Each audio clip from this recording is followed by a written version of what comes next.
TikTok, time to rock. We are having a technical question. We have to actually see ourselves pop up to find out. AP says he sees one thing on the screen, and I see something completely different. I see a giant goat on the screen. What do you guys see? No, I'm the goat. The goat, not a goat. Ah, oh, it's interesting. Where is it? I Interesting. still don't see it. For me, it's not even live. It's not even live either. Oh, now Where it's live. is Now it? it's live. Not for Yeah, me. It's okay. not. Now I actually see myself and you side by side. This is weird. It I just see doesn't show it to nothing. me. What is going on here? It even Well, says, you're poor. Just refresh the window. I see it right now. okay, You're right there. Okay. okay, and you're on the screen on that, right? Yes. Okay. We have no idea what changed. Somehow everything changed when we went to set up today. No idea what that is. All No, right. Problem solved, in theory at least. Hey, well, as everyone can see, I'm here with AP's 12-year-old brother. yeah. AP was out and he brutally died in an accident. So I'm taking over from here, and we'll just continue whatever he was doing. Yeah, don't be sad. It's an upgrade, ladies and gentlemen. Trust me. Anything's an upgrade from AP. That's true. You even notice, little AP was less late Yeah. than Lil grown AP. AP. Yeah. Hey, so wanted to talk about. Hang on. This is a professional stream. Yeah. Totes. Wanted to talk about Mohammed Hijab's responses to the toughest atheist questions about the Quran, which I was watching. I was like, huh, they left out a lot of questions that atheists would typically ask. And then Hijab didn't even respond to some of what they were saying. But what else do you expect from Towards Eternity? Anywho, we should probably talk for a couple of minutes about the situation in the UK. Who cares about the UK, man? No, well, no one, but watch. People are going to start getting banned over it. Oh, yeah? You think Yeah, so? yeah, possibly me, probably you. You do have a slight advantage in that you are Turkish. You have a slight advantage in that you are Turkish and you have a foreign name. If your name was Bob Smith, you'd have been banned years ago. Years ago, I say. Um, Candace is saying Ataturk was a Jew. Is that true? Sounds like something No. she would say. No. That'd be funny. That would be funny if she said that. Um, yeah, I do have an advantage over that because I'm a person of color. Mhm. Uh, what color is your Bugatti? That's what my advantage. I don't know, man. There are riots currently going on. Lots of people are talking about them. Some people are saying, "Huh, that's what you get." And by the way, I support the riots. Others are saying this is unacceptable. Shouldn't be happening. Some are saying, "Well, I don't like what's happening, but we've been warning you for decades, innit?" Others are saying this is all racist. So I don't know. Where do you stand? Um, it's kind of a sucky situation, but I mean, Sucky. very easy to predict. Very easy to predict. Normally, if a population is worried about something, they're concerned about something, you contact the police to deal with it, you contact the government, you can alert the media and so on. What happens when you have a problem with something and you're getting really worried and you call the police and you call politicians, you contact journalists, and you find out they're all against you. Um, in fact, it's eerily reminiscent of Anders Breivik, who's in a different category. I mean, he was a mass murderer and a terrorist. But what Breivik said was, and he said he realized this back in the 90s. He said he concluded that since politicians and journalists are just going to call you a racist if you say you have a problem with anything, therefore, he concluded, the only way to get your message across is through violent shock attacks. So he's talking, and he said he learned that from Al Qaeda. He said people will post the news about what Al Qaeda says, and it's because they're doing these deadly attacks. So he decided to launch a deadly attack. But it's a similar situation in that people are saying, wait, we go to our politicians, they do nothing, they're against us. We go to police, they do nothing, they're against us. We go to journalists, they do nothing, they're against us. Therefore, it's up to us, and we have to deal with this on our own. And that's gonna lead to some people taking things into their own hands and doing it responsibly, and some people taking things into their own hands and getting violent and burning things and rioting and so on. So I think that's what we're going to be dealing with here in the near future. People are fed up with the government. They are convinced that the government, journalists, everyone, police are against them, and it's not like they're just imagining this. They have very good reasons for thinking that, and they're not sure what to do. They've decided we are not going to sit back and do nothing, and so Yeah, the thing is, I would say that nobody should be engaging in riots. It's probably totally the wrong step, the wrong way to go, and it will play right into the hands of people, of authorities, and of people who want to, vilify those who have been concerned for a long time. The thing is, we have been saying forever. I mean, just recently, actually, as tensions were rising, we said that things are going to get worse because people are not listening to the concerns that people have. But when it comes to so riots here in this case are just a way of of people expressing their deepest concerns because they become hopeless and they see that the authorities are no longer listening to them.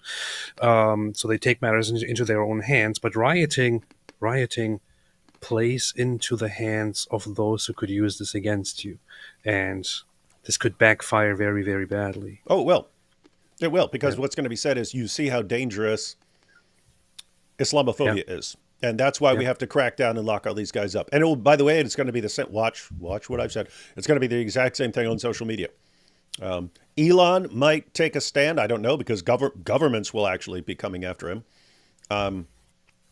But everyone else, YouTube, Facebook, all these organizations that have been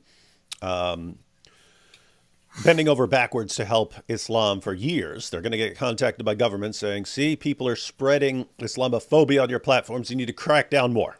And they will. They always do. In fact, that historically, even though I've never supported violence or called for violence or anything like that, historically, it's after something happens that I would always start getting content banned. In fact, that video that Nabil and I made years ago where we got slapped around at the Dearborn Arab Festival, that video was up for like a year, and it was a couple days after the Anders Breivik attack that I got contacted saying, we're taking that video, we have to take that video down because it's it's causing problems. And what they actually mean is, after the Anders Breivik attack, Muslims contacted YouTube and said, hey, we're worried about an attack like this in Dearborn because of this video, so you have to take this down. And they did. And so that's happened every time there's anything remotely like that, like the attack in New Zealand and so on. Anytime there's something like that, all of a sudden stuff starts getting banned because everyone's seizing that opportunity to contact social media and say, you see, it's social media that's producing this. It's social media that's producing this Islamophobia, not all the stuff that Muslims are doing that's causing people to react in this way. It's social media, therefore you have to ban all these accounts. And then the problem is silencing people only makes people feel like there's nothing else they can do even more, right? So, hey, governments won't help us. Politicians, journalists, no one will help us. At least we can speak our minds on social media. Oh, we can't even do that anymore. And then people start turning in other directions. And then everyone's shocked, I say. And it's a kind of spiral because people take to the streets and start burning stuff because they feel completely helpless. And so what do? Then you crush them even more. So then they feel even more that the government is on the side of the jihadis and so on, and even more that the government is trying to crush them. And anyway, caught in a rough spiral right now, Europe. And I think it's going to get worse before it gets better. Yeah, this is not good at all. And people should have realized this. It's just I don't know. People don't like to think in the long term. They like to think we have to consider what people are feeling right now, and people are feeling very upset. And if we take this step, and if we offend these people, then this will be, people's feelings will be hurt. And Islamophobia is a very sensitive matter, and it can actually endanger lives and all that. They don't take into consideration the long-term impacts on society of not providing safety to the native people of the nation. Yeah, I don't know. It's not going to be very, very pretty, and it's a shame that it has to come to this. Unfortunately, people are stupid. Yeah, and how many years have we been saying, guys? It's I wish someone would have. You're going to be running out of peaceful options here. You have this giant window of time where you can deal with things peacefully, and then you get to where things get so bad because you put it off for so long that everything's ready to explode. And then you go, what? Who could have foreseen this? Gee, I don't know. Anyone with? I wish somebody would have said something about it. Like nobody ever said anything. Yeah, so no. This is what we. Yeah, if only we've been saying stuff for the past 20 years, warning everyone. Yeah. I asked Robert the other day when we were alive, and I said, Robert, all the stuff that we were saying, 2005, 2006, 2007, all the predictions we made, have any of them turned out to be wrong? Can you think of none? We told people exactly what was going to happen. It's exactly what's happening. And somehow we were wrong then, and we're wrong now. It's such a weird situation. You are wrong. Yeah. Yeah. Anyway, we'll be talking. I'm sure we'll be talking about this stuff. We should set something up where we go through some video clips and stuff of what's going on. But this shows that right now, especially, it's very important that we stay as sensitive toward people's feelings as possible, and don't engage in Islamophobic content, because this is bad. That's the problem. Right, and that's why we want to actually show how not Islamophobic we are. Yeah. By actually playing Mohammed Hijab videos and showing the world his responses to criticisms of the Quran. Isn't that like, what else could we do? Right?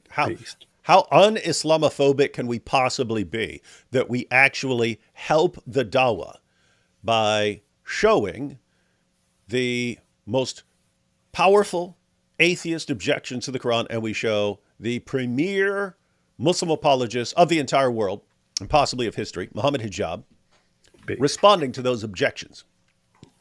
Beast. I dare say that is as un-Islamophobic as two people can possibly be. I'm talking to you, YouTube censors, who are looking for people to ban right now. We are as un-Islamic, we are as anti-Islamophobic as someone can possibly be. We're helping the dawah during this episode. Yes, it's not enough to not be Islamophobic. You have to be anti-Islamophobic. Yeah. Silence is violence. So we can't remain silent. We have to help the dawah. Let's take a couple super chats, and then we'll jump into this video where, AP, you're no longer in the full donkey brain atheist category. But try to. You haven't watched this video we're about to go through, have you? Okay. No. Try to think of way back, way back when you were an atheist. Try to think of when I was stupid. The main verses that you would have raised objections to as an atheist. Yeah. Because I think they got two of them. I think they got two of them right. That would, like, one would definitely be probably top 3 or 4, and then one would be definitely top 10. But they're definitely leaving some out that you would think. Anyway, let's take a couple super chats and we'll jump into the video. This is AP's little brother, PP. AP's beardless little brother, PP. That's a good name. Leather straps with a vertical smile says the riots in the UK are a symptom of deep rage. Yeah. And keep in mind, I mean, That's what they do. yeah, this isn't some weird thing. Historically, uprisings and so on against governments and so on, those are fairly common. We just got to a stage of civilization where we think, hey, now we've got governments that are set up in ways that we can bring our grievances to the government and the government can deal with those things. And we've got a good system. And if there's injustice somewhere, someone's not doing something right, then the media is going to go in there and they're going to expose it. They're going to bring it into the light. And that's how things are going to work. And you end up with a system that works pretty well until the government stops doing what it's supposed to do and journalists stop doing what they're supposed to do and so on. And then the whole thing breaks down and you go right back to uprisings. So get used to it, ladies and gentlemen. Yep. Prayers for my mom, please. She's back in the hospital for an issue. I don't have the details yet regarding her surgery site on her leg where they removed lymphos and that had cancer. Yeah, the more I hear about this cancer, the more I don't like it. I still think it's a cool thing, but I wish her all the best. Yeah. Mohammed Hijab was shocked by the hadiths demanding men to be breastfed if they want to work with non-relative females. I think there's more hadiths demanding this than there are saying apostate execution. There are quite a few. There are quite a few hadiths talking about the breastfeeding adults. And we all remember Mohammed Hijab's famous response to a Muslim when he said, can I suck your wife's tit? Guys, don't think I'm just being gross here. That's an actual quote. Wasn't that the quote? Yeah. Can I suck your wife's tit? He was actually having issues with the whole hadith about breastfeeding, and was saying that this is just he was having an issue with rulings derived from that, which traditionalist Islamic scholars have defended, and then these other Muslims were getting into a discussion with him and were defending that this is a traditionally acknowledged, well-known ruling, and you shouldn't be criticizing it and all that. And his response was, "Okay, can I suck your wife's tit to make her my mahram?"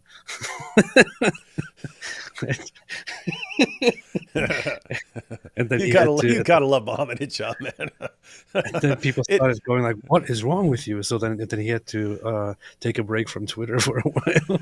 Yeah, I mean, it's hilarious. You think you got Muslims who think, oh, they're all trembling before Mohammed Hijab, and it's like this guy's a gold mine. He is an endless gold mine of content against his fake prophet. Awesome times, awesome times.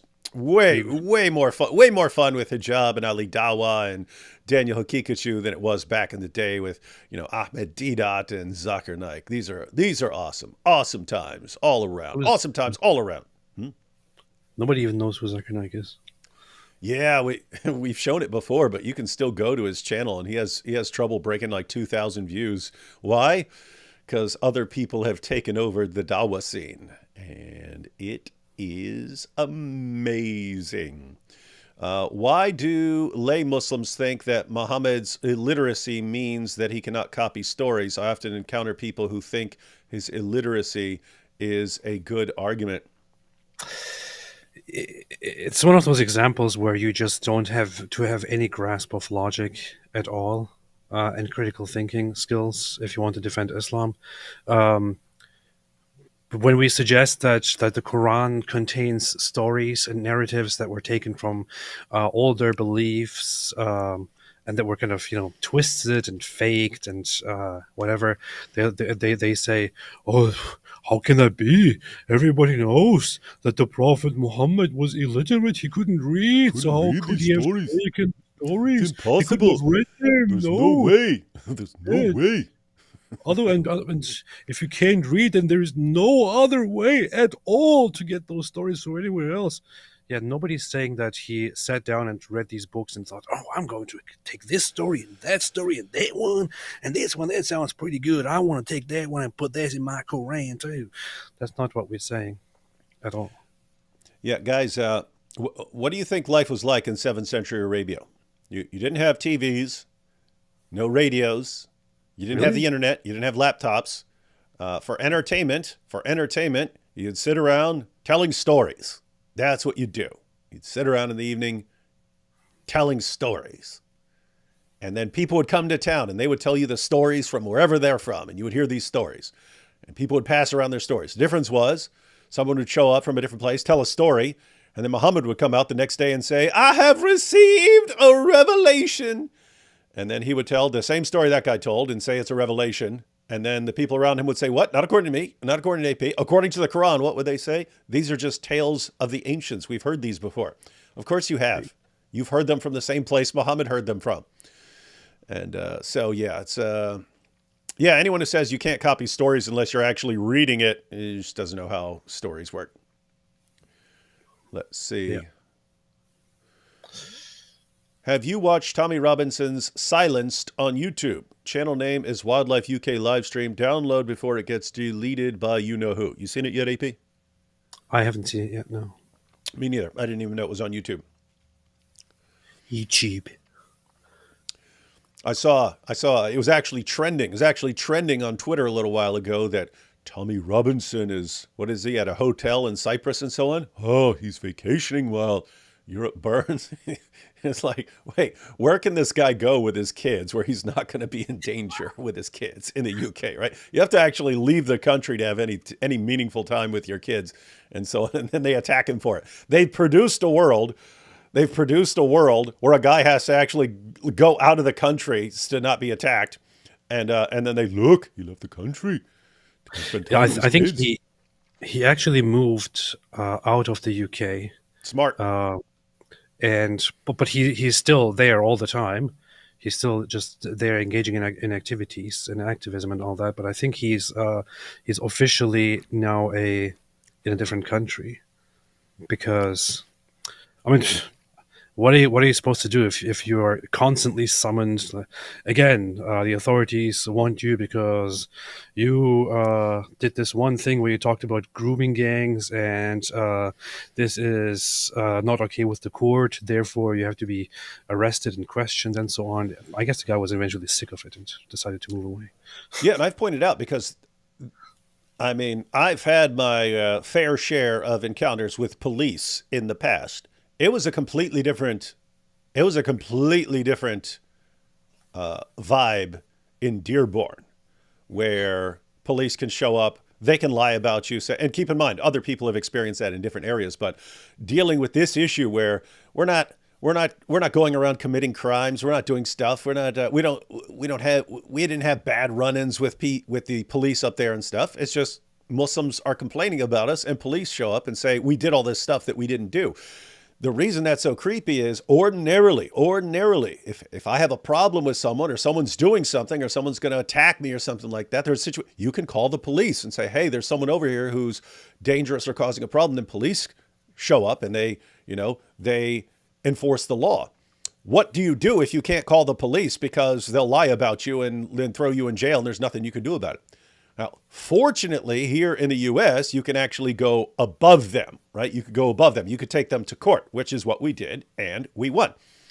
But imagine being in the U.K. where, hey, these guys are doing something. I want to do a peaceful protest, and then police come after you.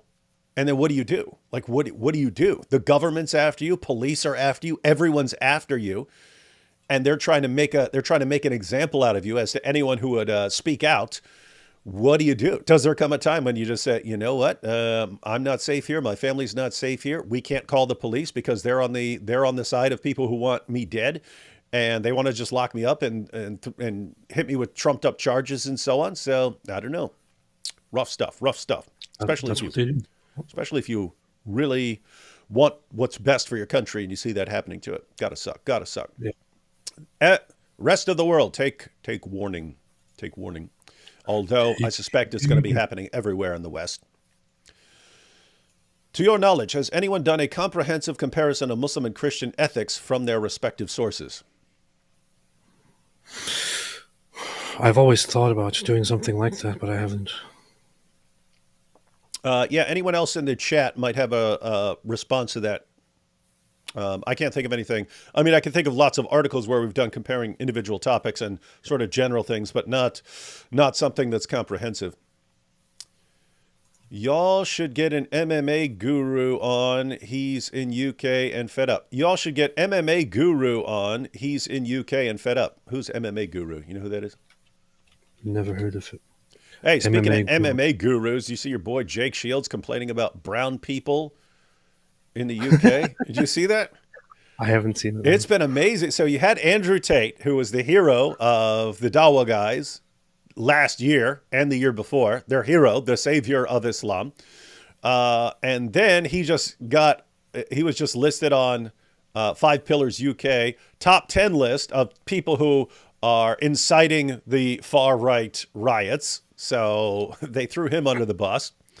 And then you've got Jake Shields, and it's the same thing. That was their best buddy and their hero when he's blasting away at Jews. But guess what? Jake also had the problem with anyone who's not white, and now it's oh no, what are we gonna do? Yeah. I mean, this is just one of those examples where Muslims seem to be, lots of them seem to be unable to comprehend that they shouldn't just be making alliances with everyone who, supports them on one or two Yeah, things. Because, it just backfired on you. yeah. That's what happened. Everything. Oh, hey, there's some communists. Oh yeah, you be on our side. Oh, here's some LGBTQ. Yeah, you be on our side. Yeah. We'll all be on the same side. Oh, this guy's a complete racist, but since he's a racist and a white supremacist, he also hates Jews. Yeah, you be on our side. You be on our side. You hate Jews. We hate Jews. And then, everything's breaking down. Alliances are going to be shattered right now, ladies and gentlemen. All the alliances you've seen forming are going to fall to pieces. Are the 72 virgins green birds? Well, they better be, if all the jihadi green birds are going to be banging them. Oh my goodness, I love Hijab. I'll be his cake if he gives me his pastry bag. Proud to be an AP fan. What? Oh, it's Gay P. I didn't see who it was. Same. It was Gay P.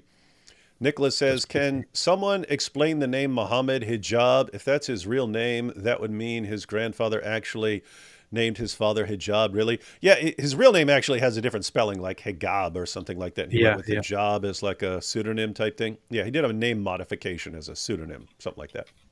Yeah, it's his name is Mohammed Nabil Hijab. And yeah, that's it. Let's see. Couple more and then we'll jump into this video. Hi, David. I sent an email to your address from Answering Islam. Did you see it? God bless you guys and your families. I'm not sure. Was it Pants Schmance? Does it say Pants Schmance on there? Because I can check. I'll look around for it. I can do a search for Schmance.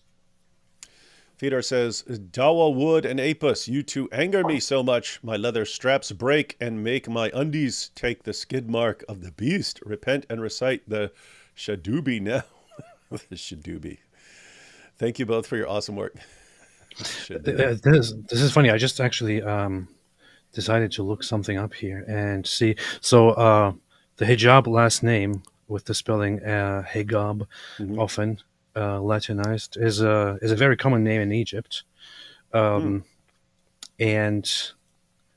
it is related to the hijab curtain thing, and it may have been used or is used by families that may have been involved in textile or garment industry. That's interesting. Huh. Yeah, that's some really important information to know in case I'm ever on Jeopardy and that comes up. Hey, here's a good one. What's the most garbage argument in the Quran? A, 223. So that's 223 is produce a chapter like it, produce a surah like it. 482, that's if it had been from other than Allah, they would certainly have found much discrepancy or much contradiction. How can God have a son without a wife? Or how can children of God, how can they call themselves children of God if God punishes them? I can think of a few more that are actually really terrible. But yeah, these would be some really, really, really bad ones. I don't even know. I mean, they're all so bad. This is a good reminder. Perfect topic for a video. The worst arguments in the Quran. I'm screenshotting this. What are the worst arguments in the Quran? We could do a collaboration on that.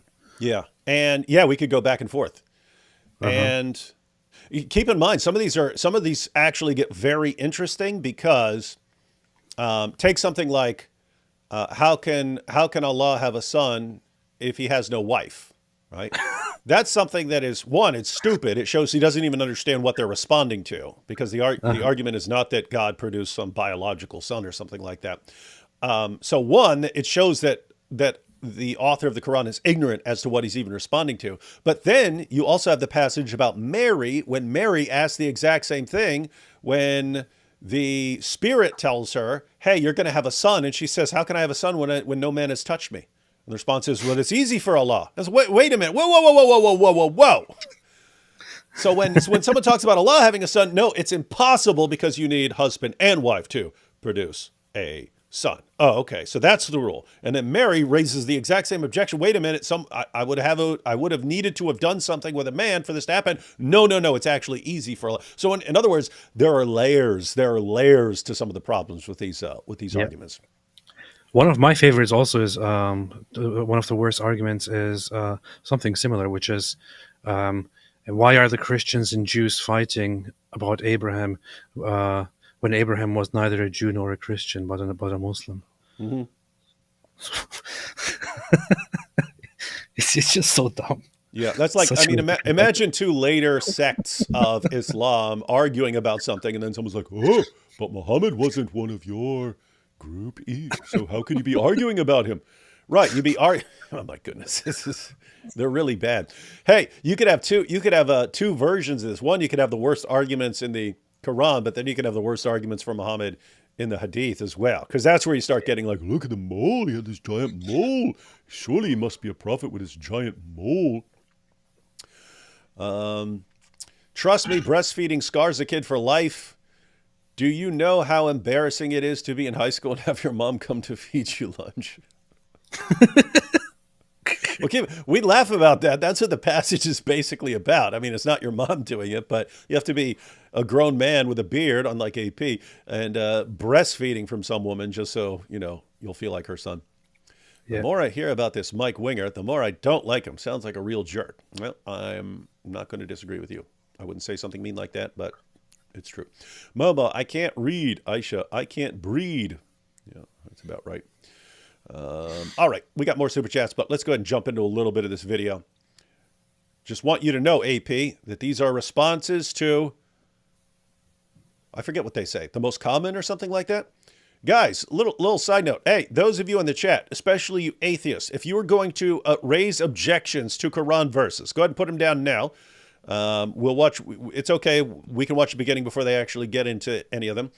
If you, especially atheists, if you were to raise objections to the Quran and say, I have a problem with this verse, what would those verses be? What would be the verses that most concern you? And we'll go ahead and take a look at those. But let's check out the beginning of the video. Guys, write down those verses, and we'll see if they deal with these. Riding down. Here we go. Brother Mohammed Hijab, welcome to Towards Eternity cross-examination concept. Today we're going to ask you the verses, ayahs of the Quran that the atheists object to the most. That's why I asked the question. It's the verses that atheists object to the most. I'm really curious now. The verses that atheists object to the most. We are Muslims, but we're asking them to show that Islam has answers for every question. It's good that they start off this time by saying, we're Muslims, just because they act like they're interrogating people and stuff, and it's clear they throw all these softballs. We want to show that Islam has answers for every question. You have 60 seconds for each answer. What's that? I find it so funny that Mohammed Hijab always looks like he wants to start a fight, like even when he's talking to Muslims. Yeah, I know. At least he's not doing this thing like he does in his videos. If he's making a video against someone who criticizes Islam, he leans back like this to give the impression that he's looking down upon them. He leans back like this. Hey, so I'm going to respond. You see, you don't know how strong I am. You don't know. Hey, you sick boy. Oh, sick. Hang on. Let me see what people have responded. So I asked what verses people would have a problem with. Someone said 424. That's a good one. So 424, it actually, you need the historical background, but 424 is where the Quran says that married women are forbidden unless they're the possessions of your right hand, meaning if you capture a married woman, you can still take her as your sex slave, even if her husband's still alive. And if you read the historical background, pretty disturbing situation. And here we have Surah 9, verse 29, and Surah 65, verse 4. Those would be, whether a Christian, or if I were a Christian or an atheist, those would be probably my two go-to verses. 65:4 and 9:29. If I were to toss in a third, it would be 434 about wife beating, and 434 is the only one that's been listed so far. Multiple people are putting 65:4, but yeah, 434 is the only one that people are mentioning that actually comes up. Other than that, they're talking about what about the Quran saying that you cannot charge interest? It's like, wait, that's where you're going to? Interest? So we're not going to watch the video then? We're just talking about the video? Yeah, we are. I was just telling people. But here we go. Ready? If you're ready, let's begin. In verse 5 of Surah... Little side note, look what they say. I don't know why they make this 60-second rule. No one well, I don't know if no one follows it. Hijab doesn't. Watch this. Hang on. This is for every question. You have 60 seconds for each answer. 60 seconds, and then you'll hear like a thing ticking, but then he'll go and talk for like 5 or 6 minutes in response to a question. So I don't know why they do it. Guys, towards eternity, just stop laying down that 60 seconds rule or enforce it. But don't say it's a rule and then let everyone walk all over it. If you're ready, let's begin. In verse 5 of Surah Al-Tawbah, it is said, kill the polytheists wherever you find them. Why was this ayah revealed? What does it mean? Actually, the verse starts off by saying, فَإِذَا انْسَلَخَ الْأَشْهُرُ الْحُرُمُ when the sacred months have expired, فَقْتُلُوا الْمُشْرِكِينَ حَيْثُ وَجَدْتُمُوهُم in that situation, then fight the polytheists wherever you find them. So it shows you there's a context. So what is the context? The context is that there was a peace agreement between Muslims and these particular polytheists, the pagans of the pagan Arabs, and that peace... He's saying this is just particular people. It's not a general command for dealing with the polytheists. It's just a particular group. It's good to know. Good to know, Hijab. Good to know. See, Muslim apologists, Muslim preachers, this is just one of those examples where you prove again that you're not honest people. Mm-hmm. You're not honest people. And I'm not even speaking... We're about to prove he's not honest. We're going to prove it. Just spoiler alert. There's going to be proof that he's not honest. I'm not even talking about the response that he's giving. I'm talking about the objections that are raised. Allegedly, the Quran verses that are chosen as things that people complain about. Like this is not something that I have ever brought up. I think Quran chapter 9 verse 5. Although I can understand why people would raise that question, I would, for example, instead go for chapter 9 verse 29, which I think is significantly more indefensible. Correct. But so if you want to make a video and say, the questions, the Quran verses that atheists most object to, that they have questions about, maybe try to represent it accurately instead of making it easy for yourselves by pretty much lying, by setting it up in such a way that you decide what you want to respond to. Be more honest. Yeah, my view, because before we started, I said that one of the verses they bring up would be like top 5, and that's 434. That's what they're going to deal with next. That's the wife beating. 9:5, I said you could consider it top 10. Would have been much more common many years ago, but there is a context that you have to argue with. It is in the interpretations of the commentators, it is as bad as it sounds. It's as bad as it sounds, but you have to actually go through it and go through commentaries because it is significantly confusing, as you're about to see from his explanation. And so I'm like you, 929 is clearer and it's easier to go through the historical context. You can just read one passage from Ibn Kathir. It explains the historical background and stuff. So yeah, much easier. Yeah, but anyway, they give 2 verses that might fairly commonly be brought up by atheists, and the rest just aren't. But no, they didn't have to say these are the ones that atheists come with most frequently. You didn't have to say that. You could have just said these are verses that atheists have raised concerns about, and then you're fine, because any of the verses you're bringing up are things that people have complained about at some time. Don't know why there always has to be this level of Just exaggeration. listen to what the atheists actually say and then respond to it. We will.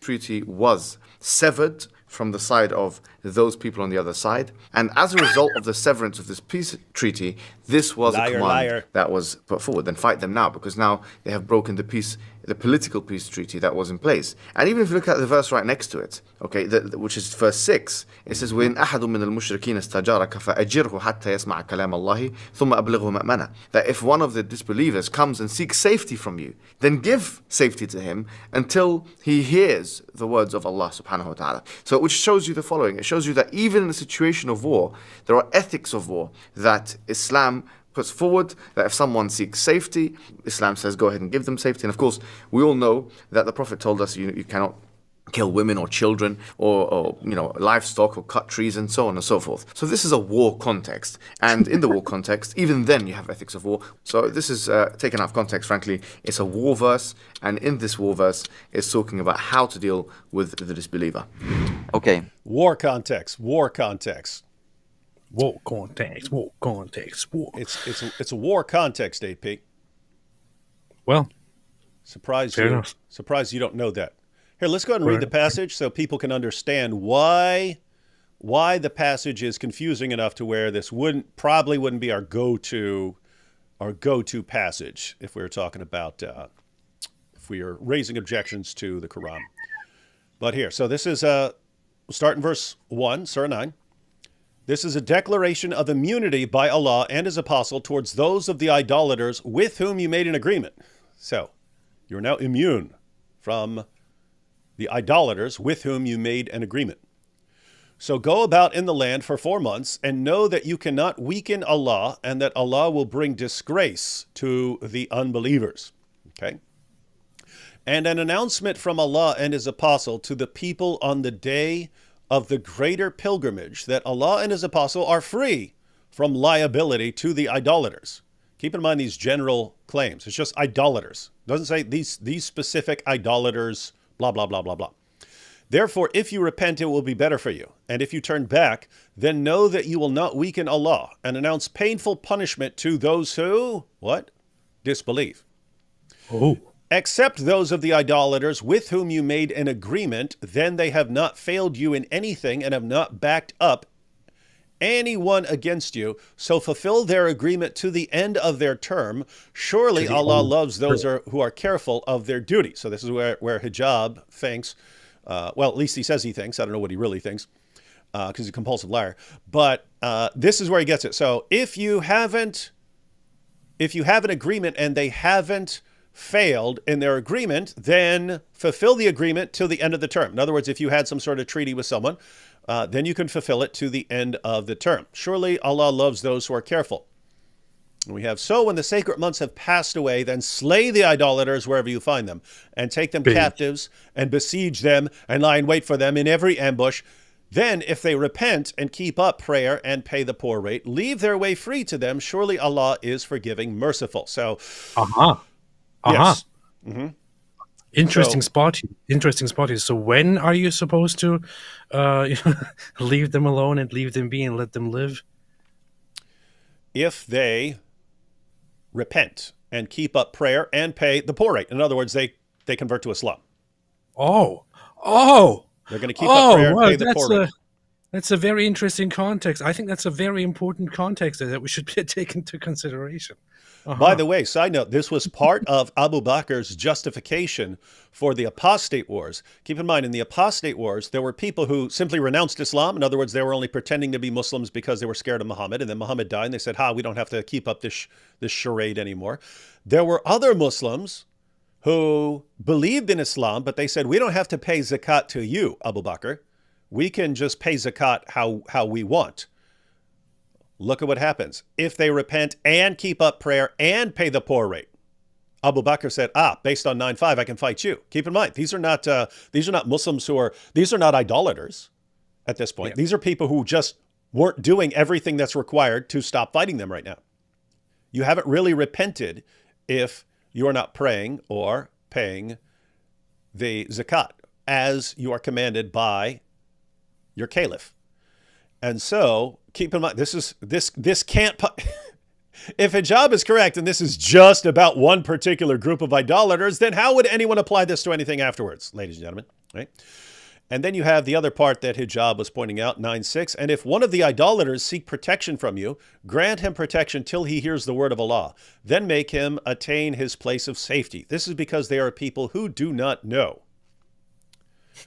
Now, why would you need to escort someone through a Muslim land to make sure he's safe? Because the verse before it says kill the idolaters, right? So if you have some sort of messenger or you have someone who's requesting, hey, I want to find out what this Islam is, you actually have to escort him and protect him because other guys have the command to kill idolaters. This is such a funny, typical Islamic way of defending Islam, of defending, atrocities. Where they say, there's clearly an implication of violence. There are clearly violent instructions of, fighting the disbelievers and oppressing them and all that. But hey, I want to point out, just for context, that it does say for those who don't really know yet, who weren't really properly confronted with the idea of becoming Muslims and who are interested, it doesn't tell us to kill them immediately. Mm-hmm. Yeah. They still have the chance to consider it. Mm-hmm. And then we can kill them. Yeah, and that's actually Okay, going to great. come out of the commentary. Good to know. Thanks. Yeah, so we heard Muhammad Hijab's interpretation of the passage. This is Ibn Kathir's. Tafsir of Ibn Kathir. So you have, he gives the first two verses here. Freedom from all obligations is declared from Allah and His Messenger, peace be upon him, to those of the mushrikun, idolaters, with whom you made a treaty. Mm-hmm. So travel freely, O mushrikun, for 4 months, as you will, throughout the land, but know that you cannot escape from the punishment of Allah, and Allah will disgrace the disbelievers. And here we have a discussion of why there's no Bismillah, the beginning of this verse, not really relevant for what we're discussing here. All right, so go to the next part here. Publicizing the disavowal of the idolaters. Allah said, freedom from obligations from Allah and His Messenger is a declaration of freedom from all obligations from Allah and His Messenger to those of the mushrikun with whom you made a treaty. So travel freely, mushrikun, for 4 months as you will throughout the land. This ayah refers to idolaters who had, this isn't what Hijab said. This ayah refers to idolaters who had indefinite treaties and those whose treaties with Muslims ended in less than 4 months. The terms of these treaties were restricted to 4 months only. As for those whose term of peace ended at a specific date later than the 4 months, then their treaties would end when the terms ended, no matter how long afterwards, for Allah said, so fulfill their treaty for them until the end of their term. So look at the difference between an actual Quran commentator and Muhammad Hijab, who's just a dawah guy. Right? He's breaking it down. They're paying attention. Fulfill their treaty till the end of their term. So Ibn Kathir points out, if it says the end of the term, that means it has a definite limit to the term. And that means that the dismissal of obligations for the treaties was for indefinite treaties. In other words, you say, hey, we have a treaty until one of us violates it. Nope, that's gone. That's gone. It's only treaties that had an end of their term that were longer than 4 months. So if it's shorter than 4 months, it's going to be up. If it's indefinite, it's canceled. And the only others were some sort of treaty that had a short term, like, okay, we've made a treaty for 2 years and we haven't violated the treaty. Therefore, keep the treaty with them until the 2 years are up. But indefinite treaties were gone and the short treaties were gone. And if someone hadn't violated a treaty that had some longer term, like 2 years, 3 years, something like that, you would keep that to the end of the term. Notice this is a bunch of different groups you're talking about here. This isn't one specific group who violated a treaty. This is anyone. These are people that haven't violated their indefinite agreements, and you're doing away with it because they're idolaters. That's not according to me. This is according to Ibn Kathir, who apparently doesn't know as much as the great Muhammad Hijab. So And whoever, the verse is read very clearly, just and openly tell you that those with whom you have treaties, you shouldn't kill them. You should just, let them live until their treaties with you are fulfilled. Okay, and then what? yeah, we know what. We know what happens then, right? Then it's repent, convert, or die. We know that. Yeah. So whoever had a covenant with Allah, so I'm in the middle here. So whoever had a covenant with Allah's messenger, then it would last until its period expired. This was reported from Mohammed bin Ka'b al-Qurazi and others. We will also mention a hadith on this matter, blah, blah, blah, blah, blah. And several others said the messenger of Allah sent Abu Bakr to lead the Hajj rituals on the 9th year of Hijrah. He also sent Ali ibn Abi Talib with 30 or 40 ayat from this chapter, At-Tawbah. And he recited them to people, giving the idolaters 4 months during which they freely moved about the land. He recited these ayat on the day, blah, blah, blah. The idolaters were given 20 more days and so on. So it's telling them that they had Muhammad's companions were sent out to announce these things. And then so you have verse 3 down at the bottom. Let's see if there's anything else relevant here. Allah says, this is a declaration from Allah and His Messenger and a preface warning to the people, the day of sacrifice, the best and most apparent day of the Hajj rituals during which the largest gather. I'm looking for anything that would support Hijab's theory here. And give tidings of a painful torment for those who disbelieve.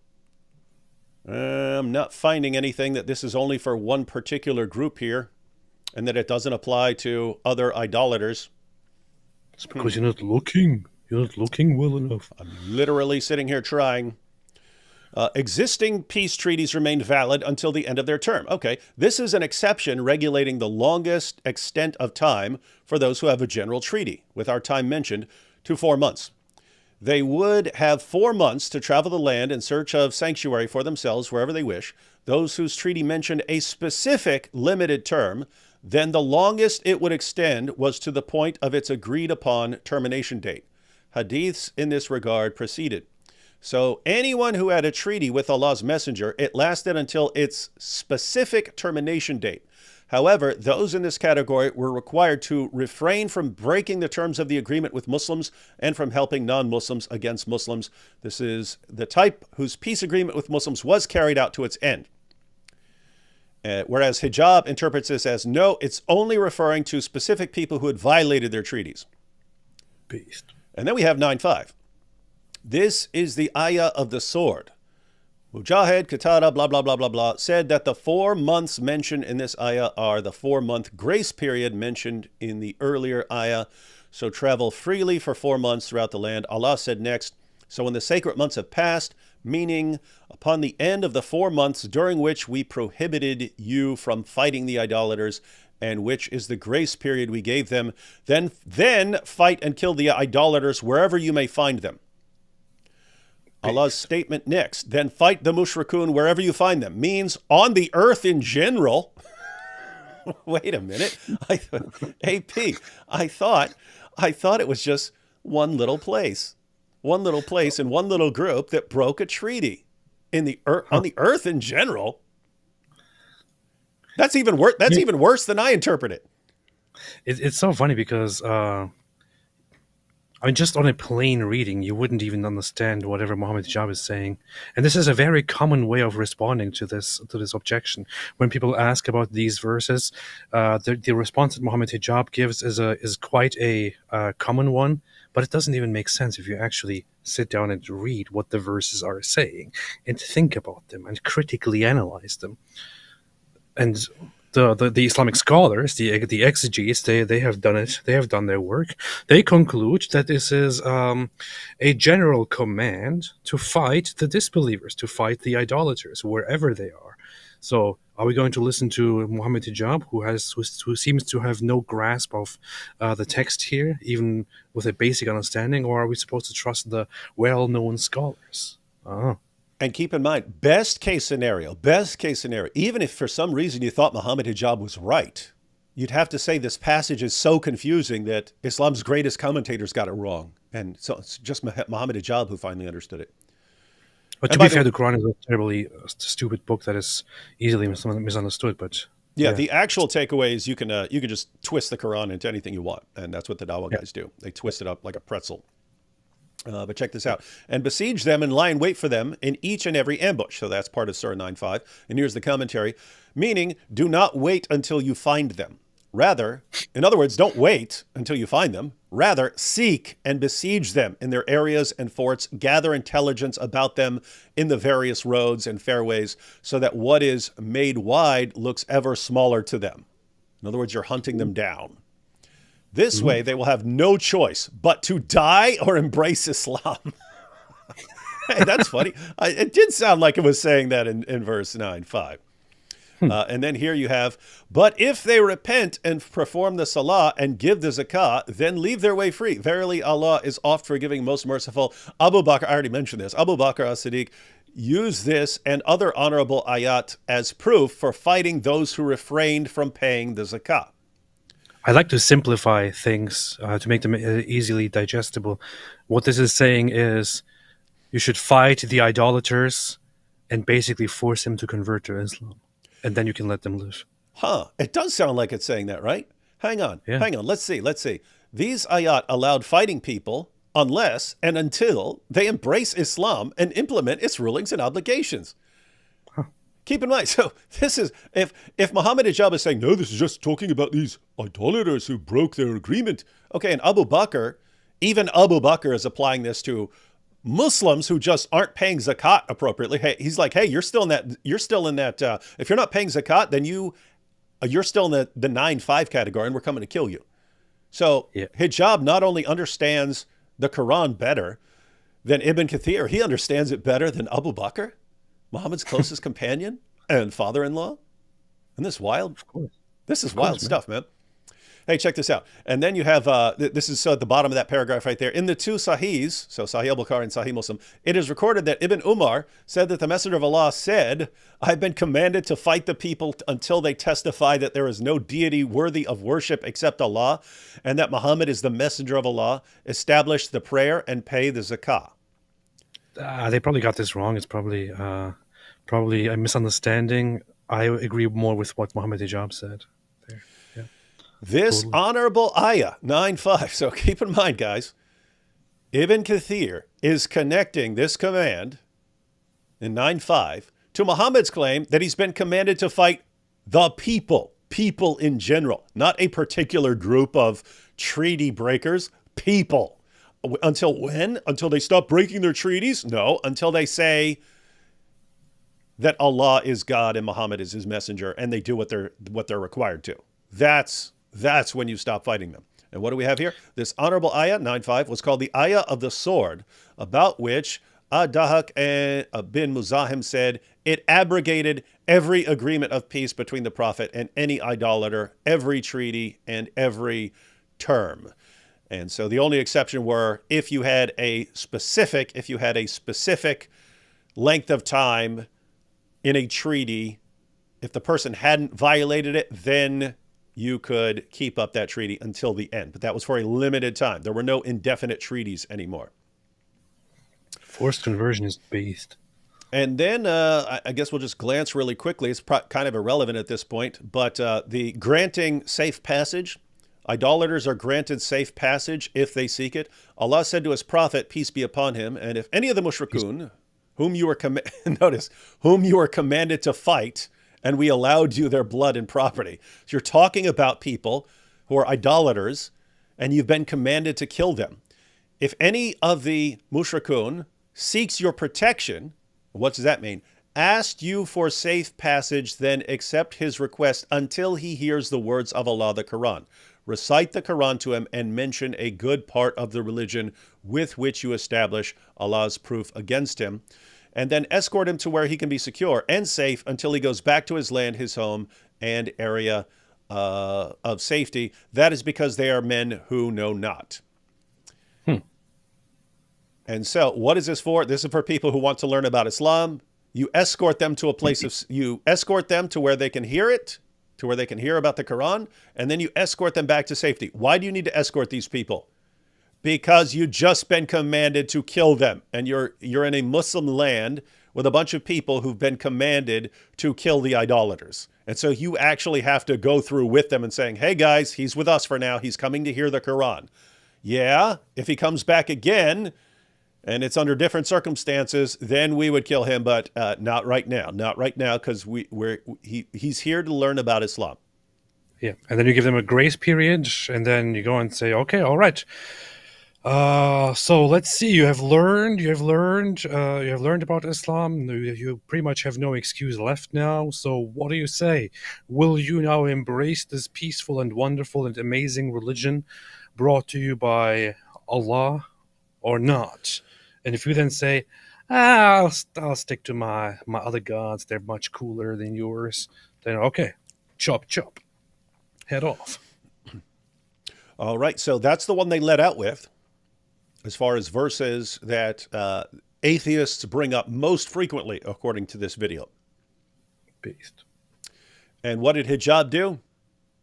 Through Muhammad's own companions, even the first of the rightly guided caliphs, and Islam's greatest commentators, Muhammad's companions, threw them all under the bus to make the verse sound peaceful, so that atheists won't raise the objection. Actually, it's really great. It's just saying, oh, these people broke a treaty, and therefore you have to fight them.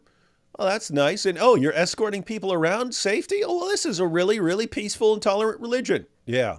Actually, read what it really says, and then read the commentaries on it, and tell me how wonderful and peaceful this is. Well, to be fair, the idolaters probably had lots of belongings and goods, and also good-looking women, wives, or little girls that the Muslims could make use of. So I wouldn't be so critical of them, of the Muslims here. No. We won't. Take a couple super chats. Ferocious Pigeon says, will you guys now refer to your Thanksgiving dinner as roast Turkey, as out of respect for the great nation of Turkey?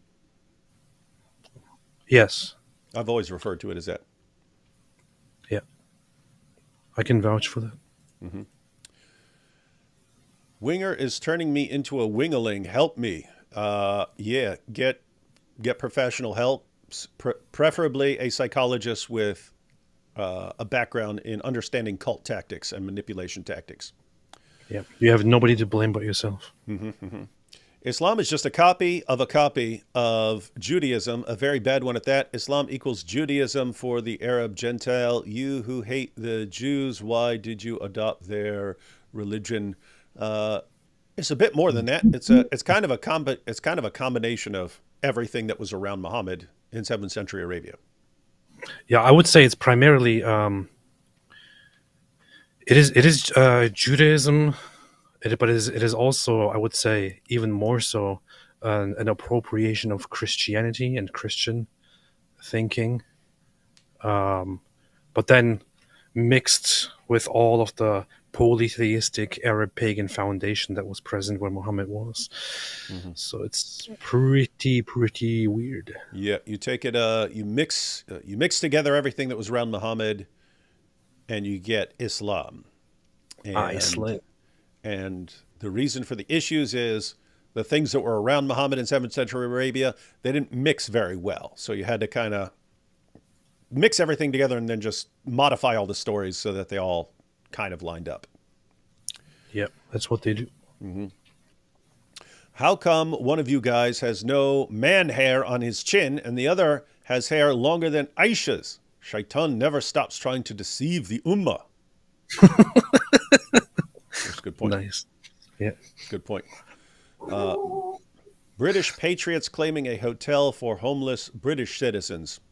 Yeah, I saw they were doing something at a hotel. I wasn't quite sure what it was. It was like a Holiday Inn or something like that. Yeah, apparently a hotel that has been prominently and frequently used for asylum seekers. I'm not sure what to think about that. It reminds me of something in German history, I think in the 90s, where riots broke out and they burned a place that was an asylum seekers center or shelter. I don't know. It's I understand the outrage and all that, but I don't know. Not sure what to say. It's a bad situation, right? This is what Islam does. It puts you in a bad situation where you have no good alternative. Every alternative you have is bad, and it turns you into something you didn't want to be. It's the same. It's the same situation when after the October 7th attack, you had that Jewish commentator. I saw him in an interview, and then I didn't get his name, so I've never been able to actually find it. But he said basically the situation that we're put in is, imagine a guy pointing a gun at your son. He's got a gun pointed at your son. He says, "I'm going to kill your son." And you've got a gun too, so you can shoot him, but he's hiding behind his son. So this guy's about to shoot your son, and you could shoot him, but he's hiding behind his son. He says, that's the situation. You don't want to shoot him. You don't want to shoot his son, but he's forcing you to do something because he's about to shoot your son. And you have to do something. You don't want to shoot his son at all. His son's not involved in this except as a human shield. So you don't, under any circumstances, want to shoot his son. And he's making you do something you do not want to do. So that's the situation that they're putting us in. And so British people are in this situation of, we would love to like get along and have good lives and so on, but we look and you guys are, everyone's stacking this deck against us, and then you call us racist when we say we don't want our daughters being raped. Well, to be fair, the Jews, they're basically asking for it by refusing to be, genocided. So, yeah, that's the word on the street. Yep. Why did AP remove his beard? Haram. That is pretty haram. It is. It is. I decided to be more a woman. Yeah. AP enjoyed his role in Mohammed Meets Queers for Palestine a little more than he should have, and he went and shaved his beard. It was the best thing I've ever done in my entire life, man. Can you make vids on Muslim Lantern? I think Muslim Lantern is that coward who likes to copyright strike anyone who goes through his videos and stuff. But we'll do it anyway because we'll win the copyright strikes. It's kind of interesting to see them do the fake copyright strikes because that gets you in trouble after a while. Let's see. Thank Ezra for all that important timer. That would be an interesting. Because you were an atheist and you would bring up the verse about Ezra. You'd bring up Surah 9 verse 30. So it's not just 929, it's 930. Very relevant. It's one of the primary things that I would bring up. That would be top five. That would be top five for me if I was bringing up objections to the Quran. It's pretty based. Lloyd says, it hurts David when you say this one's a good one. Oh, it hurts David when you say this one's a good one when reading super chats because it means the previous one weren't good. I understand how the Wingerling feel when Winger doesn't have super chats because he knows they have nothing super to chat about. That's true. He does know that. They have some. Yeah, normally it's a good one.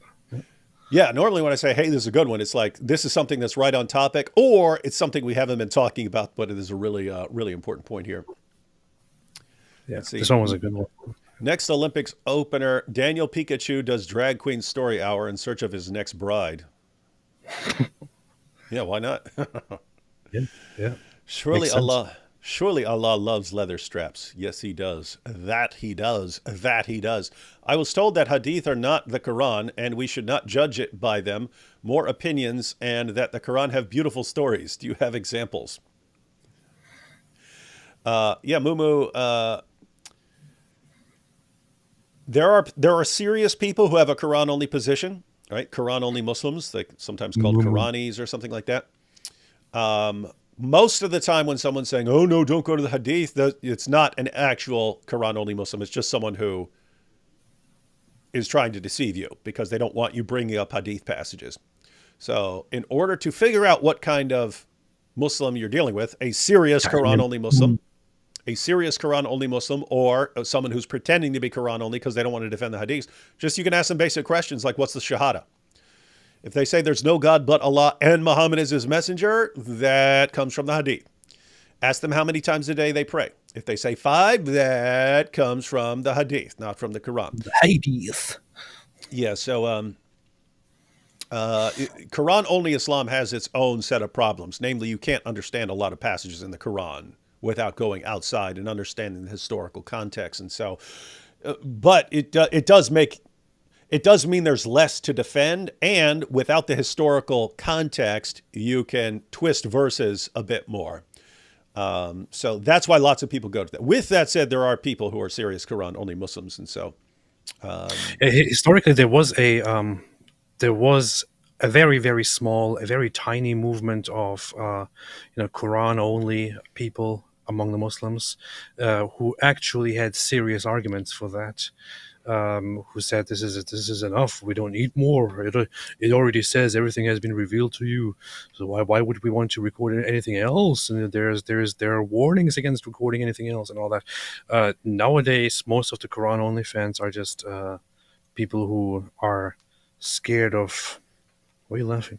People who are scared of the Hadith. That's why they choose to identify as Quran only fans. Yeah, and so you can ask a couple, and you can spot them because they actually have a pretty negative view of hadiths. Matter of fact, the first one I was ever talking to, and I realized, no, this is actually a serious Quran only guy. I said, so wait, you don't recite the Shahada? And he goes, no, it's shirk. And I'm like, whoa, okay, I'm taking this guy seriously. When he called the Shahada shirk, right? Because you're including Muhammad. And that was the guy who first said, he goes, man, if a king sends a letter to a person and the mailman shows up with the letter, what are you going to do? Build your life around the mailman? No, you got the letter. You got the letter from the king. What's the postman? He's just the guy who brought the letter. You don't build your life around him, but that's what Muslims are doing. They're like, oh, here's the messenger who brought the message. Therefore, let's build our life around him. He's going, it's shirk. I was like, wow. Okay, I believe that he takes that position seriously. Yep. What are you laughing at? You're grinning and laughing like a little kid somehow. No, wasn't. Let's see, Gavid and Gay P. Can we see AP's live reaction to Sal and Shake It Off Dolly music video, please? Also, please get Tommy Robinson on your live stream. Love your work. Yeah, wouldn't mind having Tommy on at some point. Not getting the live reaction right now. I'd have to get that ready. AP pulls stuff up. I import stuff into my program, so I do that separately. Because I'm beast. I saw recently that Gad Saad had Tommy Robinson on, and apparently the video was not just demonetized, it was also restricted, meaning it's like no comments available, no recommendations, no like function, and so on, just because he had Tommy Robinson on. And the thing is, the reasoning is something about dangerous or terrorist organization, something policy. Yeah. So having Tommy Robinson on means putting your channel on the radar there. Yeah, guys, just so everyone knows, the most trouble I've ever gotten in with YouTube on a specific video, because I know I would normally win my appeals. I would normally win appeals. It might take a long time. One of the ones they would never budge on was after Tommy Robinson got arrested. Me and Robert had a live stream where we just talked about it, and we were like, this is from an American perspective, this is crazy, because he's on a public street live streaming. He shared no information about the case that he wasn't reading off a BBC article, right? So he's just reading information that was already in the public domain. He wasn't giving, because that is a rule over there. It's not a rule over here. In the United States, if you are concerned, in the United States, if a judge is concerned about a jury being contaminated by seeing that, you sequester the jury, right? You keep the jury from hearing this stuff. You don't stop the press.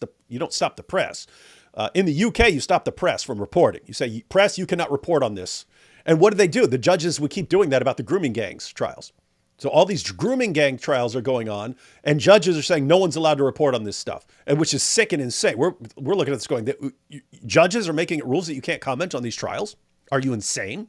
All this stuff that's going on. Anyway, Tommy Robinson goes out there. There are no journalists there because they're not allowed to talk about it. But the rule is you cannot give information about what's going on in the trial. You can share information that's public domain. So he's just there, and he's sitting there reading a BBC article because he's not allowed to talk about anything else. They arrest him anyway. What was he arrested for? Like a year and a half? Anyway, they actually banned that for, I don't remember what it was, hate speech or something like that. And I spent months asking them, what in here are you finding? They would never respond, and they would never unban it. And so it's actually, yeah, Tommy Robinson will get you in trouble on YouTube. Maybe we do something on Twitter. They've got things on Twitter, right? Yeah. Maybe we should do something. And here we have, hey, you remember this guy? Mercedes F1 fan? Oh, yeah. Used to be a Muslim. He used to talk trash, and then he said he left Islam one day. I don't buy it. Mercedes F1 fan. Here he says, it's either a metaphor or Allah knows best, or you don't know Arabic, religion of 1,000 excuses. Beast. That's true. That is dawah. Indian here. My Muslim friend leaked the boys' group chat when I told him I like a Jewish girl. Isn't leaking the boys' group chat a universal sin? It is. Yeah, your buddy's snitching, man. You need a new friend. Anyway, all right, we ready for the next point? No. There was only two main ones that I wanted to get to. There's some other things in the video, but the other one is Surah 4, verse 34. You ready? Oh, no. This is going to be some powerful, powerful dawah. I know that one. So 434, that's giving you permission to beat your wives. And I think we're going to catch a little hijab being a little deceptive on this one, but don't believe me. We'll wait and see. I want to ask one of the most popular questions that atheists ask. Does the 34th verse of Surah Al-Nisa say that women can be beaten? Is it true? Yes. Well, I mean, the word used in فَضْرِبُ وَضْرِبُهُنَّ, right? So, and the word daraba, it means hit. Okay, that's what the word means in the Arabic language. It's used in different contexts in the Quran, but the word does actually mean hit. Okay. I think this would be about the only part where he's being honest. The word does mean hit. Hit them. Huh. All right. So we've got that so far. And now things are going to go downhill. Really, it's not meant to be something which hurts the woman. Okay, it's meant to be something which is symbolic. Really and truly, it's meant to be. If you look at the tafsir and what Ibn Abbas and others said, it's like using a stick and something. It's like symbolic. It's not actually meant to cause pain, if you like, you know. And in fact, there's explicit negation, or there is explicit prohibition, I should say. And also there is, in fact, a prohibition in general not to hit your woman. There's a prohibition in general not to hit. Oh, wow. Where do we find that? Hang on. Oh, I know where he's getting it. Let's let him finish, and then we're going to show. Any of you Dawah guys who are watching, if you see hijab say this, and then we pull up the passage, and you still have any respect for him, let's just say we are morally very different. تَضْرِبُوا إِمَاءَ اللَّهِ. Do not hit the women servants of Allah. It's a hadith. Let's put that back on the screen. There's an explicit prohibition, I should say. And also there is, in fact, a prohibition in general. Prohibition in general, not to hit لا تضربوا إماء الله. Do not hit the women servants of Allah. It's a hadith. Do not hit the women servants of Allah. It's a hadith, actually. We're going to take a look at that hadith. Actually. So we understand this three-stage process as a process where a man is controlling himself and then symbolically manifests his dominance on her, his hierarchical dominance on her, by doing something symbolic, which indicates that it's not meant to harm her at all. And also it should be not meant to harm her. Okay. We got that so far? It's not meant to harm her.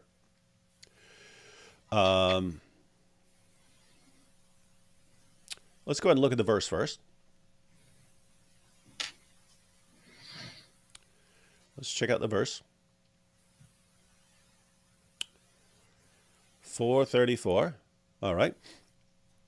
So 434. Men are in charge of women because Allah hath made the one of them to excel the other, and because they spend of their property for the support of women.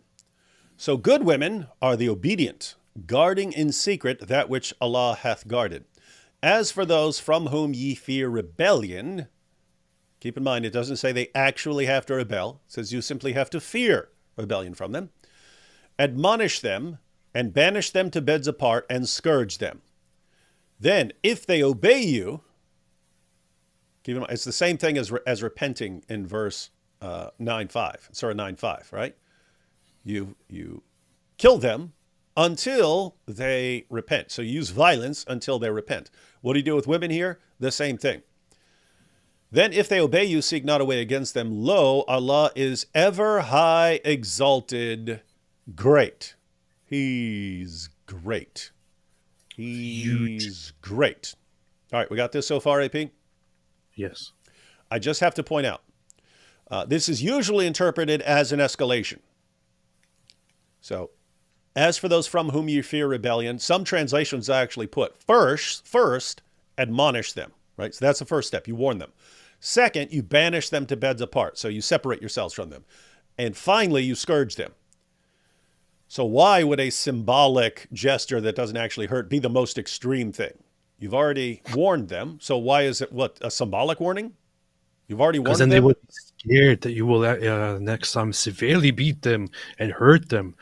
None of that makes any sense. Yeah, admonish them. So it's an escalation. Admonish them. First, you're warning. Then, hey, I'm separating from you. Then this is the last straw. What are you doing? A symbolic tapping with a toothbrush. That's why those never make any sense. That's why they always sound ridiculous. All right, so let's let's go ahead and we'll check out a commentary here. First, we'll have Wahidis with the Asbab al-Nuzul. So those are the situations of the revelation. These are the historical background. This is what happened that led to this revelation. Men are in charge of women, 434. Said Muqatil, this verse, men are in charge of women, was revealed about Sa'd ibn al-Rabi, who was one of the leaders of the helpers, and his wife Habiba blah blah blah, both of whom from the helpers. It happened, Sa'd hit his wife on the face because she rebelled against him. So he hit her in her face. Based. He hit her in her face. Symbolically. It happened, Sa'd hit his wife on the face because she rebelled against him. Then her father went with her to see the prophet. Oh, we're going to see the prophet. He'll give us justice. Surely he will give us justice. So went with her to see the prophet. Allah bless him and give him peace. He said to him, I gave him my daughter in marriage, and he slapped her. That makes sense. I'm assuming most of us would be pretty ticked off if someone married our daughter and then a guy slapped her. Gave him my daughter in marriage and he slapped her. The prophet, Allah bless him and give him peace, said, let her have retaliation against her husband. So I'm not sure how this would work if she's going to slap him back. Hopefully not, because he's a man. He's going to be stronger and he's going to be able to take a better shot. So hopefully this is the men from her family are going to slap the crap out of this dude as retaliation. Something like that, right? So he says, let her have retaliation against her husband. As she was leaving with her father to execute retaliation, so slap for slap apparently. So as they're leaving, the prophet, Allah bless him and give him peace, called them and said, come back, Gabriel has come to me. And Allah exalted is he, revealed this verse, what, 434, that men are allowed to beat their wives. Based. What is this in reference to? A hit in the face. Is this a symbolic hit in the face? Is that what Mohammed Hijab wants us to believe? This is a symbolic slap in the face? The only slap in the face here is Mohammed Hijab's deception. The messenger of Allah. Hey, watch what Muhammad, the messenger of Allah says, right there in the middle. The messenger of Allah, Allah bless him and give him peace, said, we wanted something while Allah wanted something else. And that which Allah wants is good. What did we want? So Muhammad and the woman and her father, we wanted retaliation to punish this man for slapping his wife in the face. Allah wanted something else. What? He wanted men to be able to beat their wives. And then what does it say? Retaliation was then suspended. There's no retaliation against a man for hitting his wife. And you have multiple narrations that give basically the same story. There you have it. They're in quotations. Oh, messenger of Allah, so-and-so has slapped our girl. The prophet, Allah bless him and give him peace, kept saying, retaliation, retaliation, and there is no other judgment to be held. But then this verse, men are in charge of women, was revealed. And the prophet, Allah bless him and give him peace, said, we wanted something and Allah wanted something else. What is this saying? Saying, yeah, we want to punish the man for beating his wife, for hitting his wife. But Allah says no. Allah says that the man can beat his wife. Based. And famous hadith here that we've been through many times. You see how seriously Muhammad took this idea that men could beat their women. Keep in mind, does this sound symbolic? Does this sound symbolic, ladies and gentlemen? This is Sahih al-Bukhari 5825. Narrated Ikrimah, Rifa divorced his wife, whereupon Abdurrahman bin Az-Zubair al-Karazi married her. Aisha said that the lady came wearing a green veil and complained to Aisha, of her husband and showed her a green spot on her skin caused by beating. So this man symbolically beat her until her skin turned green. It was the habit of ladies to support each other. So when Allah's messenger came, Aisha said, I have not seen any woman suffering as much as the believing women. Look, her skin is greener than her clothes. And you can continue reading this passage, but Muhammad condemns the woman, not the man. Condemns her for being a bad wife. So guys, is Mohammed Hijab being honest when he says this is the Quran only refers to a symbolic beating that doesn't hurt her? And this woman is beaten until her skin turns green. And then you have Aisha saying, I have not seen any woman suffering as much as the believing women. The pagan women did not suffer as much as Muslim women. Not according to me, not according to AP, according to Aisha, the mother of the faithful, the wife of Muhammad. She said it. Huh. Sounds pretty rough. That sounds pretty rough. So you can symbolically beat your wife by slapping her in the face. It's just symbolic. You can symbolically beat her until her skin turns green. All that's good. All that's good. And this is dawah, ladies and gentlemen. This is dawah. My wife is not obeying me. I'm gonna go there and symbolically beat her. One more hadith, AP. Remember what Muhammad Hijab said? He said there's a general prohibition against beating women. Yes. He quoted it, right? He quoted it. Everyone remember that? We just watched it. Hijab said, no, there's this general prohibition. It's a hadith. It says, do not beat the handmaidens of Allah. Remember that, guys? Yes. Everyone remember that? We just watched it. Let's go ahead and read the hadith on that. Iyas ibn Abdullah reported God's messenger as saying, do not beat God's handmaidens. Don't beat the handmaidens of Allah. Muhammad Hijab is correct. That is laid down as a rule. It says it right there. Allah's messenger, that's Muhammad, said, do not beat Allah's handmaidens. Wow, I guess Muhammad Hijab was right, unless we keep reading. So, Muhammad said, don't beat God's handmaidens. But when Umar came to God's messenger and said, the women have become emboldened toward their husbands, he gave license to beat them. Then, wait a minute. Yeah. Wait, watch what happens now. Then many women went round God's messenger's family complaining of their husbands. Complaining of what about their husbands? Their husbands are beating them. And so they go and do what? They go and complain to Muhammad's family. So they're complaining to Aisha, our husbands are beating the crap out of us. What's going on here? And he said, so Muhammad replied, many women have gone round Muhammad's family complaining of their husbands. Those are not the best among you. So the women who are complaining that their husbands are beating them, they're not the best. Guys, think about this hadith. We've already seen multiple examples of this. So at first, you see the beginning of this hadith, don't beat Allah's handmaidens. Then what happens? A woman comes, hey, Muhammad, my husband hit me in my face. That's when 434 is revealed and conveniently coincides with Umar saying, hey, women think they can run their mouths now and we won't pop them in their mouths. So what's going on? And then, thankfully for the Ummah, Muhammad reveals Surah 4, verse 34. He gave license to beat them. Then many women went around God's messenger. Why? Because now their husbands are beating them until their skin turns green. And we just read an example of this, where she comes to Aisha, says they complained to Muhammad's family. So they're going to Muhammad's wives, complaining, my husband is beating me. Look at this. Look at my green skin. And then Muhammad does what? In the story we just read. He condemns the woman for being a bad wife. And what's he do right here? says the exact same thing. The women complaining about their husbands, these aren't the best. No, these are bad ladies. Why? Because Allah says you can beat them.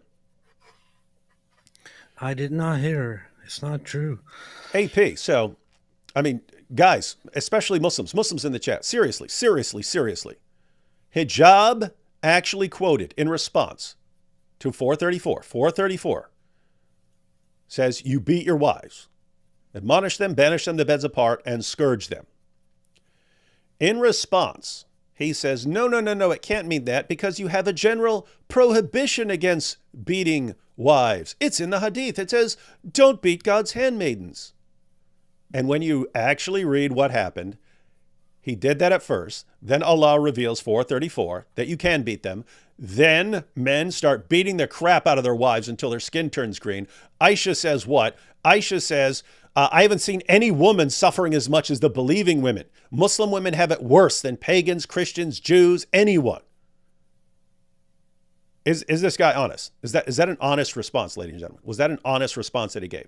He quoted the beginning of this and left out the rest, which completely and obviously justifies wife beating. And what were these women complaining about?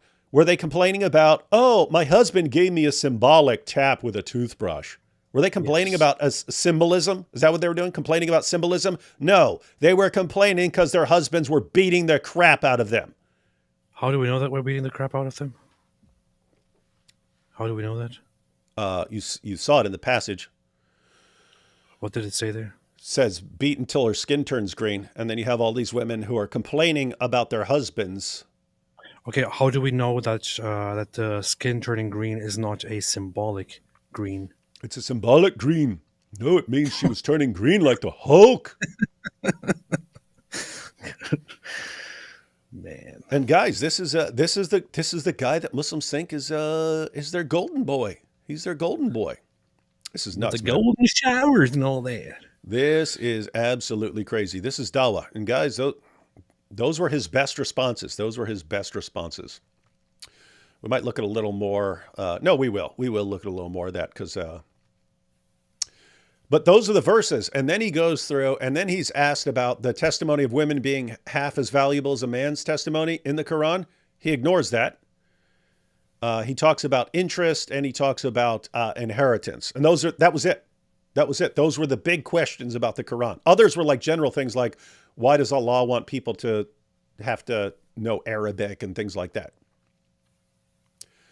So if they're talking about actual atheist objections of any knowledgeable atheists, they're leaving out a whole lot of things. And then the ones he actually responded to completely contradict Muhammad's companions, the hadith, the tafsir, contradicts all of it. Yeah. And that's dawah. Mohammed Hijab knows. When I was a big atheist, I made videos that asked some very serious questions. Very serious questions about things that the Quran says. Maybe Mohammed Hijab should take some time and respond to those serious questions. And maybe... Wait, the Towards Eternity, those guys are Turkish? Yeah. That explains it. Yeah. That explains Turks are terrible people. So Turks are terrible people. That's one aspect of it. You should contact them. Be like, hey, you're Turkish. I'm Turkish. You're Turkish. So you guys can be honest. You can be honest with me for once. You can say that. You can be honest with me, Turk to Turk. How about you actually respond to our actual objections? And how about you actually don't let them get away with flat out lying in response? Because when you guys, either these guys are completely clueless and they just run a YouTube channel, or they know their sources. If they know their sources, then they know he was just lying. In which case, they will say, it's a channel for deception. It's wild stuff. All right, take a couple super chats and then we'll see Hijab's response to a couple other issues. It's going to be powerful. It's going to be super powerful. I've been getting a startling amount of men thinking I'm woman lately. Couldn't imagine why. That's from Beardless AP. Oh, yeah. Giovanni says, let's see, AP, why are you laughing? D Wood in his head. Quran only fans. Yeah, what a thing to laugh about. Mosh Cohen says Quran only equals I can't defend my cult. Why bother? I would say I don't know the actual percentages, but I would estimate somewhere in the ballpark of 90% of people who say they're Quran only Muslims aren't Quran only Muslims. They're saying that to avoid the hadith. And I would say probably at least 90%. I would estimate that it's higher, but yeah, that's what you're saying is correct. It's people who don't want to defend the embarrassing material in the hadith. It's probably very hard to encounter Quran only fans who actually only stick to the Quran and who don't accept anything else, who completely let go of the Sunnah and all that. It's probably extremely, extremely, extremely, and extremely rare. Tezbot says, any thoughts on Keir Starmer two-tier policing, etc., preparing for Islamic takeover UK? You could, I mean, in theory, you could have some conspiracy of an Islamic takeover. You don't need anything like that. You need a bunch of people who are just convinced that they're doing the right thing because they're combating Islamophobia. In other words, you have people who are brought up all their lives. Having any problem with what this group does can only be the result of racism. It can't be because you know the ideology and how dangerous it is, or you see its impact on your society. It can't be any of that. You must just hate brown people. And so if you've absorbed that idea, you view yourself as the hero. You don't have to be thinking in your head, I'm going to help the Islamic takeover and overthrow of all these people. I'm going to do it. You don't. It's just those are the bad guys because they're obviously racist because they have a problem with Islam. So if you take that view seriously, that's what you get. Why did you just sound like Alex Jones? Did I? Yeah. Because I'm sitting here drinking this water and turning the frogs gay. Man. You have any thoughts on this one? Yeah. It's totally. It's over for the UK. Well, there's no hope. And we're back to bunker AP. Everyone get a bunker. Move to Minnesota. Everyone in the UK get a visa. Move to Minnesota. Build a bunker, and stay there. It's your only hope. Yeah. There's no hope. No, there is no hope. No hope at all. Think about this because the two-tier policing, that is what is cluing people in, and that's what they're enraged about. They see you can be marching through the streets, waving Hamas flags, screaming death to Israel and slaughter Jews and all this. You're fine. You get a free pass. And then if you're a guy who says, hey, someone needs to stand up to this, police show up at your door. They've seen that. They've seen that happening. They realize, wait a minute, we are not being treated equally. We're being treated as inferior people in our own land. And any person who shows up on any boat is superior to us. One of their main things they're objecting to, which means that's what I was talking about earlier. When you see that happening, wait a minute. Normally, in a normal, healthy society, if you had a problem, that's why the police are there. You call the police to help.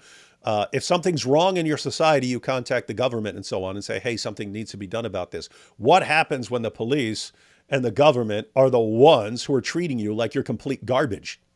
You can't take those routes anymore. And now you've got a bunch of people who have no idea what to do. And some of them are lashing out.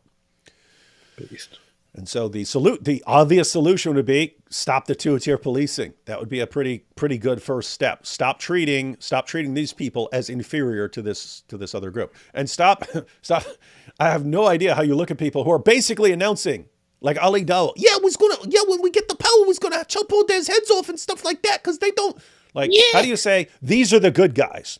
And then anyone who opposes that, the only reason they oppose chopping a bunch of people's heads off is because of the race of the person. That's the only thing they could really be objecting to, not to mass beheadings. That couldn't possibly be what people have a problem with.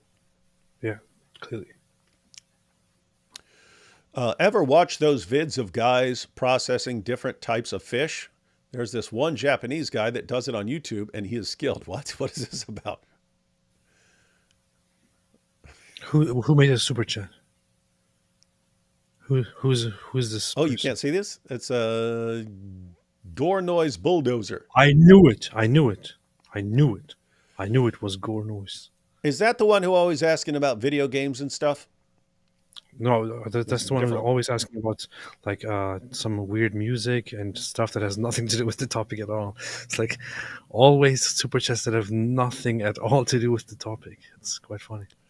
Yeah, that is. Based. Can you two give your opinion on Surah 19, 71 to 72, where the Quran says Allah has decreed all Muslims to hellfire? Yeah, that can kind of vary in translations. Which verse? That is what it sounds like. 19, 71 to 72. It is what it sounds like, although translations can kind of mask. Let me pull up multiple translations here.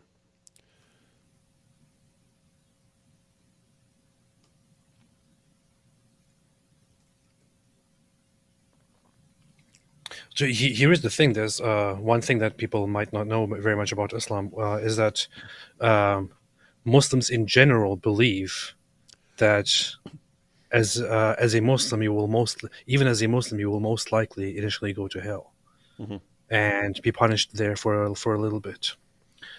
Yeah. And then there's That's often exactly this what it sounds like. It sounds like a purgatory thing. It sounds like a purgatory Yeah. type thing. You're going to be punished for a time. You're gonna be punished, son. And the idea is then there is the punishment is probably going to be quite long. That's the general Muslim idea. It's not going to be a very short time. It's going to be a long time, long time down there in hell. And eventually, you will be relieved from your business in hell. But if you're very, very good, if you're very, very, very good, you might evade all that, and Allah might say, you know what? I'm not going to send you down there. You've been good. So yeah, that's what Islam is. Yeah, let me, let's see. 19. Let me show you what I was talking about with the different translations here.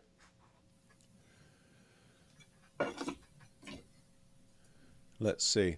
Watch what happens here when you check out multiple translations.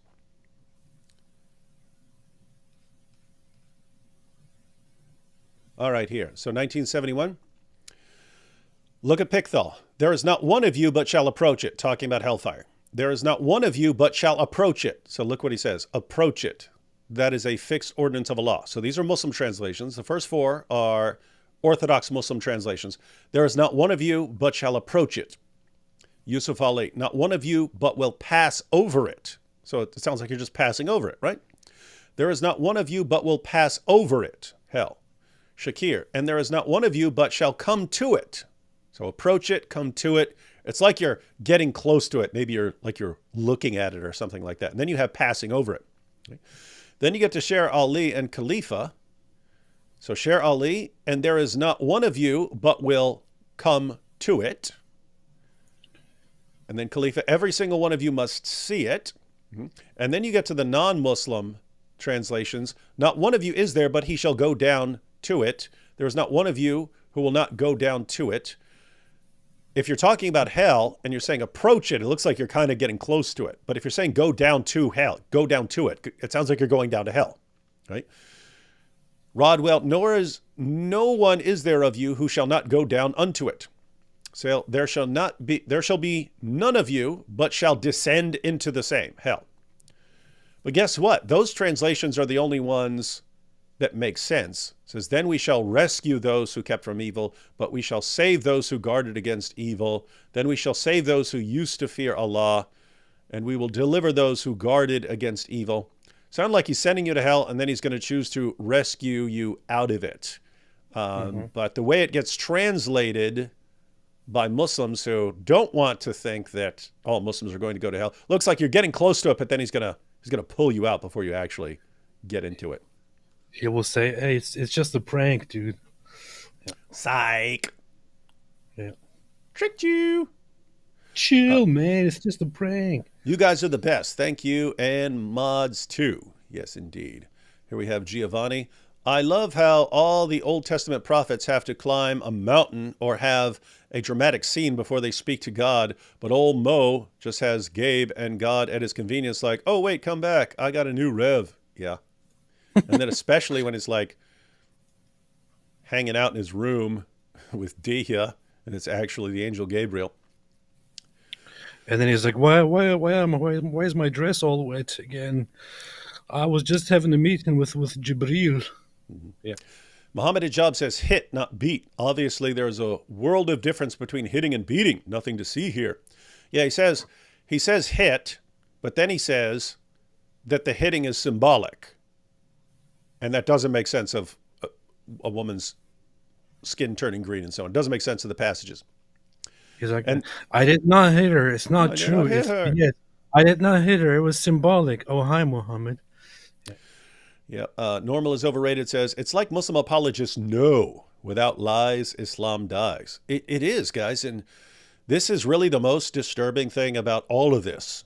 It's that you can listen to a dawah guy. He will lie. You can completely expose the lie. In other words, you can take that clip of Muhammad Hijab. Here's what he said is in the hadith. The hadith says, yes, Muhammad said that, but no, it is not some blanket rule, because right after that, he says, oh, okay, rules, game over. You can beat them. And then Hijab makes people think that original thing, before he overruled it and abrogated the earlier one, that it's just deception.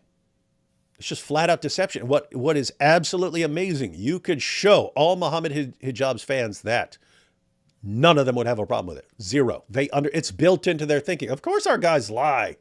Of course they do. How else they gonna promote Islam and defend Islam? Of course they have to lie. Wild, wild stuff.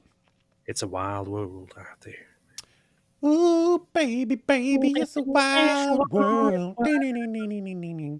At the bottom of the list, there, but thou shall thereof. What? Whomst? At the bottom of the list, there, but thou shall thereof. I don't get it. Whomst? That's from Yes. your buddy Giovanni. Hey, Giovanni. Hey, bibbidi bobbidi. Mosh Cohen says, I'm deploying again for 2 months. I want to create QR code stickers straight to your channels. May I? Absolutely. What Absolutely. videos should I use to attract Muslim viewers? Stay safe. Stay safe. Stay safe. Yes. I don't know. Just stay safe. That's all. What video? If someone could watch any video of yours, AP, if a Muslim could watch any video of yours, what would you want him to watch? How Allah got his name wrong. That's the video. That's not the one I would pick from you, but Which Sure one would you channel. pick? I don't know, something where you're blasting. Matter of fact, that is a good one because it's a point that's not normally made. Lots of other points that we make, other people have made them, whereas you're kind of the guy who's making that point. Yeah. Let's see. What's your thoughts on how... Which is very confusing to me to this day, that I am the one making that point. What's your thoughts how Israel will respond if Iran attack? Love you, gorgeous pair. It will depend on the attack. If they do more rocket attacks like they did before, and the Iron Dome easily takes care of them, they will respond accordingly. If Iran actually does something that leads to serious damage, I think they're going to get the crap bombed out of them. That's what I would think. What are your thoughts on this? And the question here is like, what role is the U.S. going to play? Because they're sending ships over there now. What are your thoughts, AP? It is a difficult situation at this moment. Iran made the promise that they will that they will seriously attack Israel, but last time it didn't really go very well, and they had to kind of lie about the impact they had. They don't want to. Iran wants war, but they're also terrified of war. Yeah, this is a bad time. They're barely holding things together just with the protests in their own country and stuff. Now, they could be thinking, oh, but if we were at war, then the population's going to rally around us. I don't think so. I think the population's going to be like, oh, now they're distracted. Now we can dial things up here. I think Israel really does not want war, and really wouldn't want a war with Iran. It would be unpredictable. It would be unpredictable and would put so much at jeopardy. It would reverse and possibly destroy all the Abraham Accords and negotiations with the Arab nations and all that. It would be It's total. There are some people who say Israel is trying to drag us into a war. I don't know what they're smoking. Israel definitely does not want a war with Iran. It would lead to very bad consequences that Israel really doesn't want to be in. However, I don't know. I don't know what to say about this. There's a lot to speculate on here. Yeah, I have to say that Israel's response is going to depend on the success of Iran's attack. Just like Israel's response in Gaza was based on how much damage Hamas did. If Hamas had slipped across the border and killed one person, it would have been a very different kind of response. So it's going to depend on what Iran does. But I think it would be, Israel doesn't want to do it, but they will do it. And I think it would be disastrous for Iran. And it might be this weird situation. You've got so many groups that hate Iran, like Saudi Arabia and so on, that hate Iran. Those places might actually, if Israel gets into a war with Iran, other nations might, even though they might not officially be able to say anything, behind the scenes they're going to be like, I hope Israel just crushes these guys. Yep. Israel would be doing everyone a favor if they actually crushed Iran, because nobody likes People Iran. don't like Iran. Nobody likes Iran. Nobody in the Middle East likes Iran. Nobody in the world likes Iran at all. Nobody in the world likes Iran. That's true. Yeah, nobody in the world likes Iran. The only people who like Iran are the actual Iranians who hate the government that they're under. Yes, and precisely. so they want to dramatically change Iran into something that would be much better. I think in the past I was against this.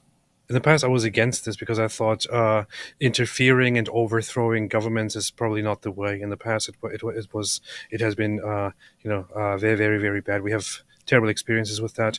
However, I think at this point, with the way Iran has been behaving, I think the only proper solution to this is to through the old-fashioned way, through covert operations, take out the Iranian Islamic regime and install a new government that will collaborate with neighboring nations and will stop being such a nuisance to the rest of the world.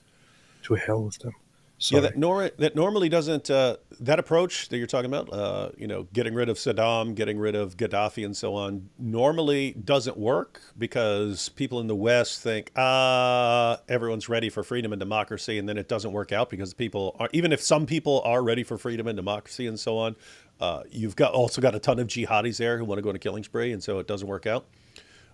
If any Muslim country in that area were actually ready, it would be Iran, right? You've got a bunch of people who really, they've had it before, and they remember the glory days, and they know what it's like to have mullahs take over your country and crack down on you, and they want to get rid of them. And so it's kind of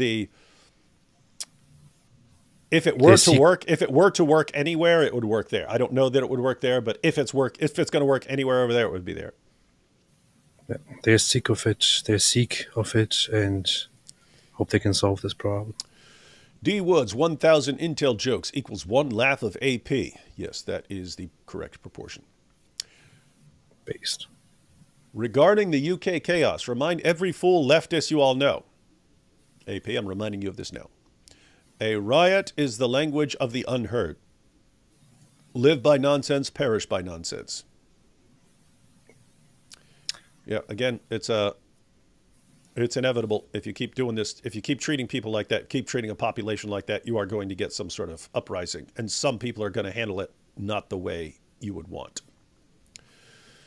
And do not say, I did not see that coming. Giovanni says, I was making fun of the ref list you were going down and how each interpreter seemed to be randomly adding more there and thous. Yeah, that's welcome to the Muslim sources. Augustine, take and read proceeds to abandon hedonism. Momo, read 3 times, proceeds to get squeezed by Jabril and semen stains spill all over his clothes. That is correct. Lloyd says, what's the best way to support you where you get most of the money sent? Probably something like Patreon, right? Your Patreon. In my right? case, it would be I set up this or whole your thing. website. Yeah, apostateprofit.com/donate. That would be my place. We should set up something like that for you too to make it easier. Yeah, that's true. But Patreon works fine. But yeah, AP has his thing set up. And here, and then we'll watch a little bit more Mohammed Hijab. But we've gotten his responses to two actual objections of atheism. We just didn't get an honest response. Shocker. Paulo says, I'm surprised because normally Muslim apologists always give very honest yeah, responses. they're the most truthful people in the world until you ask them something. Let's see. Just a random thought. Can you two do a show doing a comparison of Western law versus Islamic law? I recall actually doing a presentation years ago on basically the UN human rights, the UN's description of human rights, and then how Islam violates it, and violates like every point of it. I remember that a long time ago, but yeah, it might be good to do something just Western law in general and the principles that underlie it versus Islamic law, which undermines that, because that's the thing. They're not consistent. They don't get along well. I have a Muslim woman telling me as a Muslim woman, she has more rights under Islamic law. Yeah, we've just been through them. She has a right to get beaten and to keep her mouth shut. Yeah, I don't know what she's talking about. Paolo, if you tell this Muslim woman she's welcome to join us live for a discussion on these things at some point. Be happy to have a conversation with her and go kind of point for point. And here we have, by the end of the show, AP's facial hair will be fully back. Yeah. Yeah. Yeah, I can notice a significant difference even since yesterday. So yeah, fast-growing AP Turkish facial hair. Speaking of facial hair growing back, I recently saw a clip of Bishop Marmari, who apparently he got a prosthetic eye now. He took the thing off and he has a prosthetic eye. Oh. So that's how he preaches now. That would only be acceptable. One, you would want a big cross right in the middle of it. Or if I ever get an eye taken out, I would have like a patch with like a big bling cross on it. Mm-hmm. Or like a bullseye on it and be like, ha, think I'm scared. And he was speaking about, yes, I have an eye now. It doesn't work, but maybe we can pray and make it work. but He's funny. Hey, real quick, before we watch a little more of what Mohammed Hijab said, when I asked people what objections they would have to the Quran, the one I saw most was Surah 65, verse 4. But we actually had Mohammed Hijab's thoughts on 65:4 from an older video. Let's go ahead and check If you that look out. just at the Quran, you will get the indication that you can have sexual intercourse with a 5-year-old. What? The reason why it's haram to have sexual intercourse with a 5-year-old Enlighten us. is not found in the Quran at all. If you just read the Quran, it is halal. It would be halal to have sexual intercourse with a 5-year-old. It would be halal to have sex with a 5-year-old if you just go with the Quran. Keep in mind, guys, he's not saying, just to be fair, he's not saying that it's actually okay to have sex with a 5-year-old. He's saying that if you just go to the Quran, it would be. You have to go outside of the Quran to find out. No, you should wait a little bit longer than 5. Although, given his principles and those of Daniel Hukikachu, it could be a 5-year-old, but it's going to have to be a 5-year-old with a little meat on her bones, so you're not going to squish her.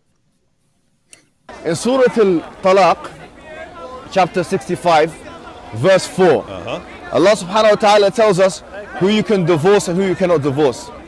And then he says, وَاللَّائِ لَمْ يَحِدْنَ. Never have puberty. وَاللَّائِ لَمْ يَحِدْنَ. And the ones who had never been pubescent before.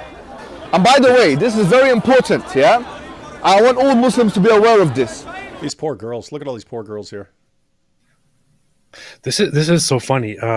This is the kind of stuff he usually says during a speech, and this is very important. I want everyone to be aware of this. But then he's speaking about this and how disgusting the Quran actually sounds if you only read the Quran. And he's like, and this is very important. I want all Muslims to be aware of how horrible the Quran sounds if you read it. Mm-hmm. Yeah, and I've pointed out before, so what he's saying here is, If you just go with the speech of Allah, you would conclude that you could have sex with a 5-year-old. And you just heard him say halal, right? You just heard him, everyone, say halal. It would be halal according to the Quran.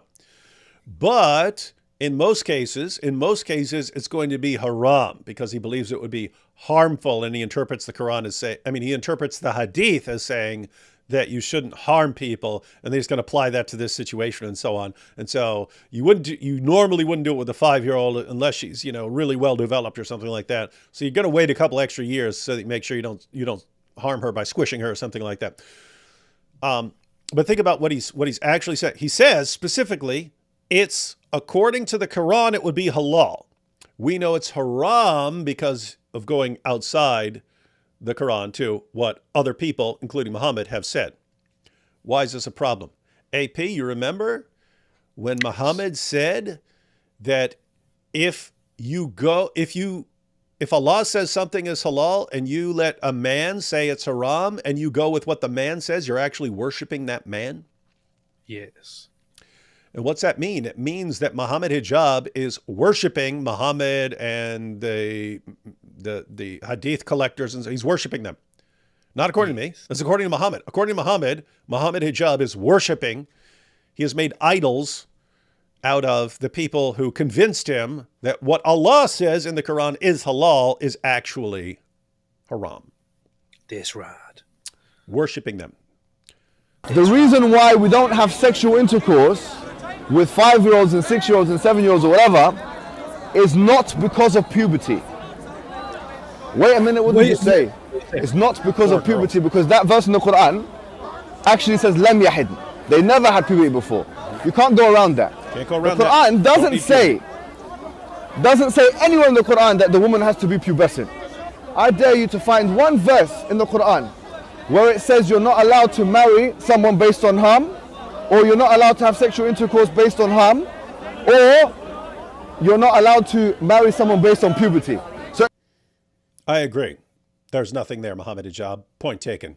your Quran alone, you're allowed to have sexual intercourse with 5-year-olds. Get me one verse in the Quran which says the woman has to be pubescent. One verse. I want one verse in the Quran from the beginning of the book to the end of the book which says that she has to be pubescent. So okay, so that makes it halal from your perspective.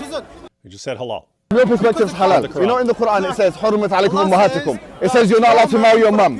It says you're not allowed to marry your sister or your auntie. Where does it say you're not allowed to marry a prepubescent? I'm looking for one verse that you can say, you pinpoint it and say this is where it says prepubescent marriage or whatever is not allowed. So if your Quran alone, you're steered towards pedophilia, and a severe type of pedophilia, a wife abuse, a severe type of wife abuse. Hold on. What? Hold on. It's kind of funny to me that he says pedophilia is severe type of pedophilia. Severe type of pedophilia. Because not just regular. Pedophilia is okay. That's normal. We all believe in that. But severe this type is of a pedophilia. severe type of pedophilia. Severe type of. Keep that in mind. Not all regular pedophilia. It's a severe type of pedophilia. Yeah, and those were just some clips. He at the end there, you may have caught it. He said you'd be steered towards a severe type of wife abuse. And that's because if you watch a longer video, and as far as I know, it's still on his channel, you can look it up. It's called something like Mohammed Hijab responds to Quran only Muslims or something like that. There, he also says that since 434 simply says you can hit them or you can strike them, he points out if you did not have the hadith laying some restrictions on this, guess what? It's the same word that's used as strike the necks in battle of people in battle. So he's saying you think you could behead your wives. You think you could massacre them for rebelling against you. If you didn't go to the hadith. What's that? If you have a wife, why shouldn't you be able to behead her? You know, it's like Mm-hmm. And let's see, we have a question here. Which verse says that exactly? We're talking about Surah 65, verse 4 of the Quran. Surah 65, just give you a quick rundown. You had earlier commands in the Quran that had to deal with rules about divorcing and someone in a waiting period. So in order to avoid confusion, there would be a waiting period. If you divorced a woman, how long did she have to wait before she could get married to another man? Well, she couldn't get married the next day. What if she got, what if she got pregnant or something like that, and you weren't sure who's the child was? So he said, women who get divorced, they have to wait 3 monthly menstrual cycles. Eventually, the question got brought up to Mohammed: what about women who are too old for a monthly menstrual cycle, or girls who are too young to have a menstrual cycle, or for pregnant women who don't have a menstrual cycle? And that's when Allah revealed Surah 65, verse 4, which set the terms for women who are too old to have a monthly menstrual cycle and girls who are too young to have a monthly menstrual cycle. It just said 3 months. So wait 3 months. Don't wait for cycles. They don't have monthly menstrual cycles. Just wait 3 months. And so anyway, the idea is, what's being stated there? You can marry, have sex with, and divorce a girl all before she's reached puberty. She has to wait 3 months before she gets married again, this prepubescent girl. And that's what Hijab was pointing out. He's pointing out, it specifically says, these are girls who have never had puberty. They haven't reached puberty. So it's as clear as day. You can go down through all the commentators. Ibn Abbas says that's what it means. Ibn Kathir says that's what it means. The two Jalals in Tafsir Jalalain say that's what it means. Perfectly clear, perfectly gross. But it's weird. He's bringing up in that video from Towards Eternity, he's supposedly responding to the main verses that atheists bring up about the Quran. Shocker, left that one out. I wonder why. Because it hasn't gone too well for him in the past when he's brought up that issue. It's because atheists just don't know how to ask proper questions. That's why. That's right. That is good. They should say something better. Brother Mohammed Hijab, All right. welcome to Towards Eternity. Let's just check out a little bit more of what he says here, because he does address a couple of interesting issues here. Let's see. Into the individual as well. Yeah, the longest answer he gave, I think, was on interest. He really went off on how bad interest is, and which is funny, because if you understand how Sharia compliant bank loans and stuff work, they just do something else, right? So instead of saying we're going to charge you interest, the bank says, okay, the house is $200,000. We'll buy the house, we'll own the house, and agree to sell it to you for $250,000, and you can pay in monthly installments until you've paid us the entire $250,000. So they buy it for $200,000, they charge you $250,000, and you make payments on it until you've paid the entire $200,000, until you've paid $250,000, whatever. But it amounts to being the same thing. You end up doing the same thing. You're paying them for them giving you the money, and it's just like everything else in Islam. As long as you call it something different, it's different. So you can hire a prostitute. Just marry her for the time where you're banging her, and then it's not prostitution, even though you're paying her to have sex with her. So if you call it something else, then you're just fine. That's how things work in Islam. Isn't the Quran so strict in putting limits on believers' lives? People want to live freely and enjoy themselves. What is wrong with that? That's an atheist Oh, I objection. mean, fine, but the question is, who's asking this question, and on what basis do they Atheist. think that they have the right balance on what limits should be put on a human being's more balanced than life, atheists, and Hijab? what limits shouldn't be put on a human being's life? So in other words, it's almost as if they're coming with, okay, we want to live in this kind of way, and the Quran forbids that. But the question is, who gets to set the criterion? So the Quran says, أَلَا يَعْلَمُ مَنْ خَلَقَ وَهُوَ اللَّطِيفُ الْخَبِيرُ. Does he not know what he created, and he is the all aware? The one who's most aware of the human being has the most right to tell the human being what to do. And Okay. So follow the reasoning. Allah obviously has the most right to tell us how to live, and therefore we have to listen to him. The question is, why should we be thinking that this is actually our Creator speaking to us? So our Creator comes along and says, you know what? I've got the best advice. I want everyone to live exactly like this 7th century Arabian caravan robber who molested a little girl. That's the best. That's the best advice I can give you all. The best advice I can give you all is to do everything the way this 7th century Arabian caravan robber and pedophile did it. And that's what I know is the best way to live. Only makes sense. Yeah. Yeah, it does. That's Hijab's response. or to tell him how to. And keep in mind, when we ask, hey, why should we believe in this guy? They have no answers anymore. They've abandoned the arguments that they used to use. Best live his life, to tell him conceptions of what is referred to as a good life, the best quality of life. How can you get it? So the Quran is telling us how to get the best quality. Yes, and the Quran's done such a bang-up job of telling everyone how to have the best quality of life that all the people who absorb the teachings and know about the best quality of life run to Western nations to have a better quality of life. Of life. يريد الله بكم اليسر ولا يريد بكم العسر. Allah wants good for you, ease for you, and He does not want difficulty for you at the end of the day. That's what the Quran says. Like even all the difficulties that you get from some of the, from some of the commands of God, which are short-term difficulties, in the long run, these are all going to be better for you than had you indulged in the things that you want to indulge in. If someone's saying that, I would say to them, look, this kind of mentality is not going to get you anywhere in life. Because at the end of the day, those who are most successful are those who have the most trait conscientiousness in psychological terms, most disciplined people, the most temperate people. Yeah, and that's these guys out. We're going to chop all your heads off. Yeah, we're going to chop all the heads off of all the unbelievers, and we're going to go take all the daughters and make them our sex slaves and stuff. You see, he's actually praising the virtues of his community. I mean, you just see that this is completely true when you look at the world, and you see in which parts of the world people have the highest, human development and all that. In which parts of the world quality of life is the lowest. You will generally find that the Muslim world is at the lower end, quite low, which of course means that Islam provides the better. Oh, wait a minute, no, it's not true. Yeah. Interesting. And my goodness, if Middle Eastern Muslim nations weren't sitting on a sea of oil, it'd be significantly worse. Because the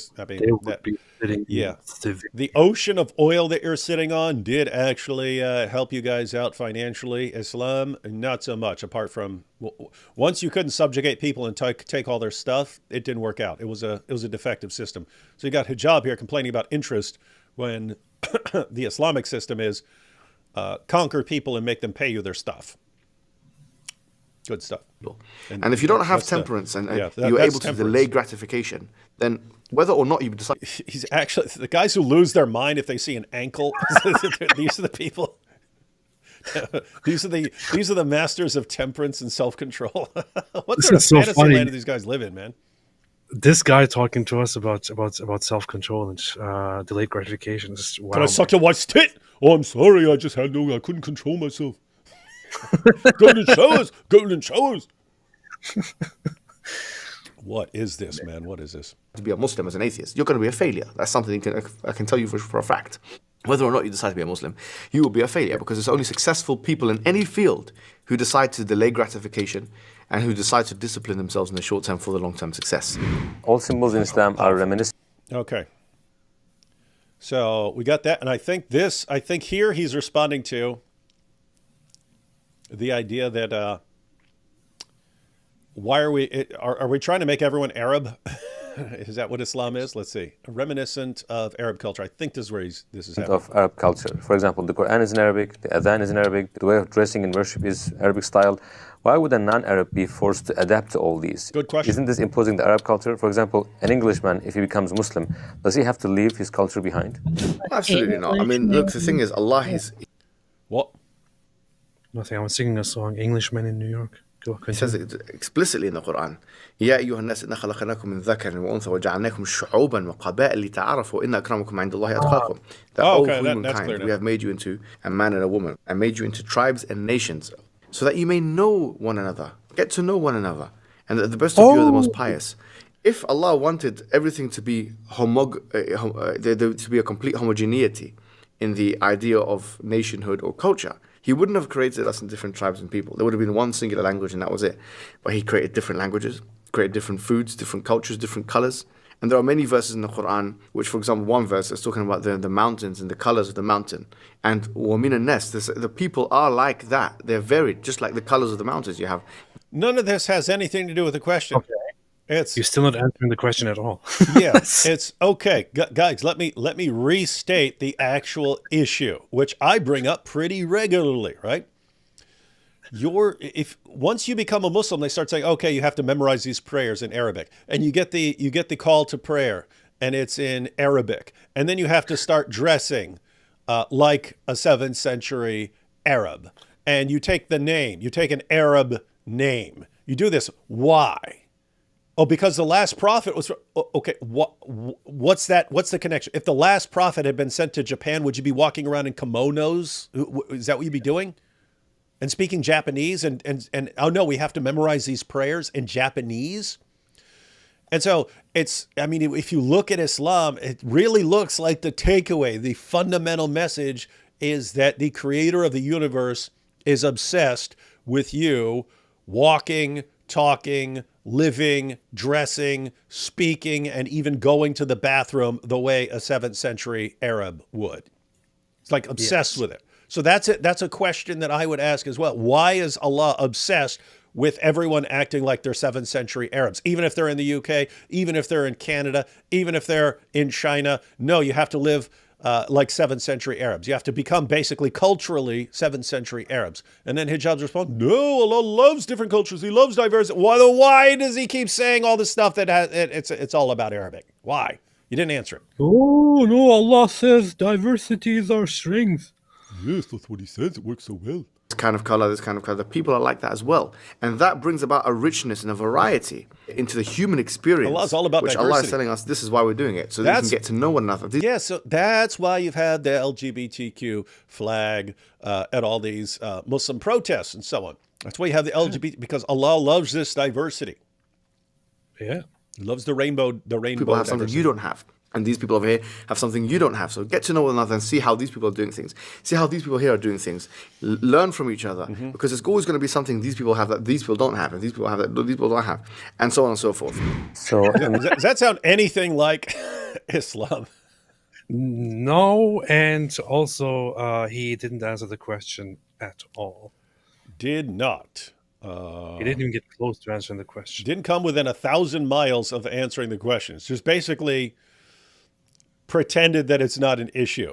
No, Allah loves diversity. He loves different languages. He won't speak them, but he loves all the different languages. And he loves all the different peoples. And I guess it's just a great mystery as to why he wants all these different people to suddenly act like they're Arab. We will never know why that is. Allah loves diversity. Allah says in the Quran, diversity is our strength. So, yeah. Oh, actually, one more issue here. I did not know. I didn't see this. I actually looked it up on their video. What the next point was? It's if Islam is true, why are Muslims weak? I'm actually interested in this one. That is because he's the one who did the poll. Remember, he said, "Hey, when you're doubting Islam." It was a poll for Muslims. He said, when you have doubts about whether your religion is true, what's causing those doubts? And the number one answer was moral problems with Muhammad. So thank you, Hijab, for letting us know that. That's been very helpful. But another one that was really highly ranked was the weakness of the Ummah. And Islam is just supposed to grow stronger and stronger and stronger and expand until it takes over the world and so on. And you look and it's, no, Western nations, please, sir, may we have some more? May we have some more? Please give us some more benefits here, sir. Can we have some more? And it's like, that's not the way it's supposed. You're supposed to be crushing us and humiliating us and so on. And so you look around at the world from a Muslim perspective, it's like, this is not the way the world is supposed to be, according to Muhammad. Something is really, really off here, and it's causing people to doubt their religion. And so he brings this up. I do not know what his response is. Muslim doesn't have to implement the Arab culture. No, of course not. I mean, even the Arab cultures nowadays, they're so different from each other. Like if you go to Morocco and then go to Saudi Arabia. Okay, where's the next point? He's more on... Okay, guys, so... What is this guy talking about? Like, there's just... I mean, at least have the guts and be a little bit unapologetic about the fact that in Islam, if you want to observe Islam, you basically have to adopt Arab culture. You can't deny that. Mm-mm. You can't deny that. So stop giving examples from different Arab places within the Islamic world. You adopt Arab culture. The point was actually made. Credit to these Turks. For the first time, I've heard something good coming from Turks. They actually put. It's the only good thing I've ever heard that's ever come from any Turk ever, as far as I know. Yeah. Normally terrible people, but they actually made the point. So answer the point, man. Stupid. Yep. Apparently, nope. Islam's all about diversity. Quran is the truth. Why aren't Muslims today significantly more successful than non-Muslims? Well, I mean, there's an assumption here that, for example, if you're rich, you're right. Effectively, if you're rich, that means you're right. The richer you are, maybe the righter you are. Maybe the more money you have, the more truth you have as well. So, but that's obviously a false assumption. I mean, you can have a lot of money and be in complete false. Okay, well, in what way is the Muslim world, the Ummah, more successful than anyone else? It doesn't. I agree. It doesn't have to be financial. You could be a poor nation and be successful in a different sense other than financial. So, highest number of immigrants to Europe, I would say. In that way, they are very successful. what are you talking about? We are successful at immigrating to everyone else's countries and leaving ours. We're very successful at leaving our own countries because we turn them into Sharia hellholes. But you can be the richest man in the world and be the lowest IQ man in the world and have no truth at all, or not even care for the truth. What I'm saying is that the assumption itself is a problematic one. But What's that? Like Ali Dawah. even if we go for it for the sake of argument, like the Islamic empires, Islam has been around for 1,444 years. And in that time, let's be honest, for 95 years, 95% of its existence, Islam has been either one of the superpowers or the main superpower. Like even that argument doesn't work, because why are they taking effectively the last 100 years since the disestablishment of the Ottoman Empire? What was that? What? Things just stuttered for a second. Who stuttered? Why are you stuttering? Why are you stuttering? I don't know. Continue. Hey, yeah, think about what he's saying. Well, yeah, but, it was so great until we lost our caliphate. So why are you judging by the times we're in right now? Because the times we're in right now are what don't make sense, Mohammed Hijab. You're the guy who said that the spread of Islam was miraculous until it got to Europe and then it didn't work anymore.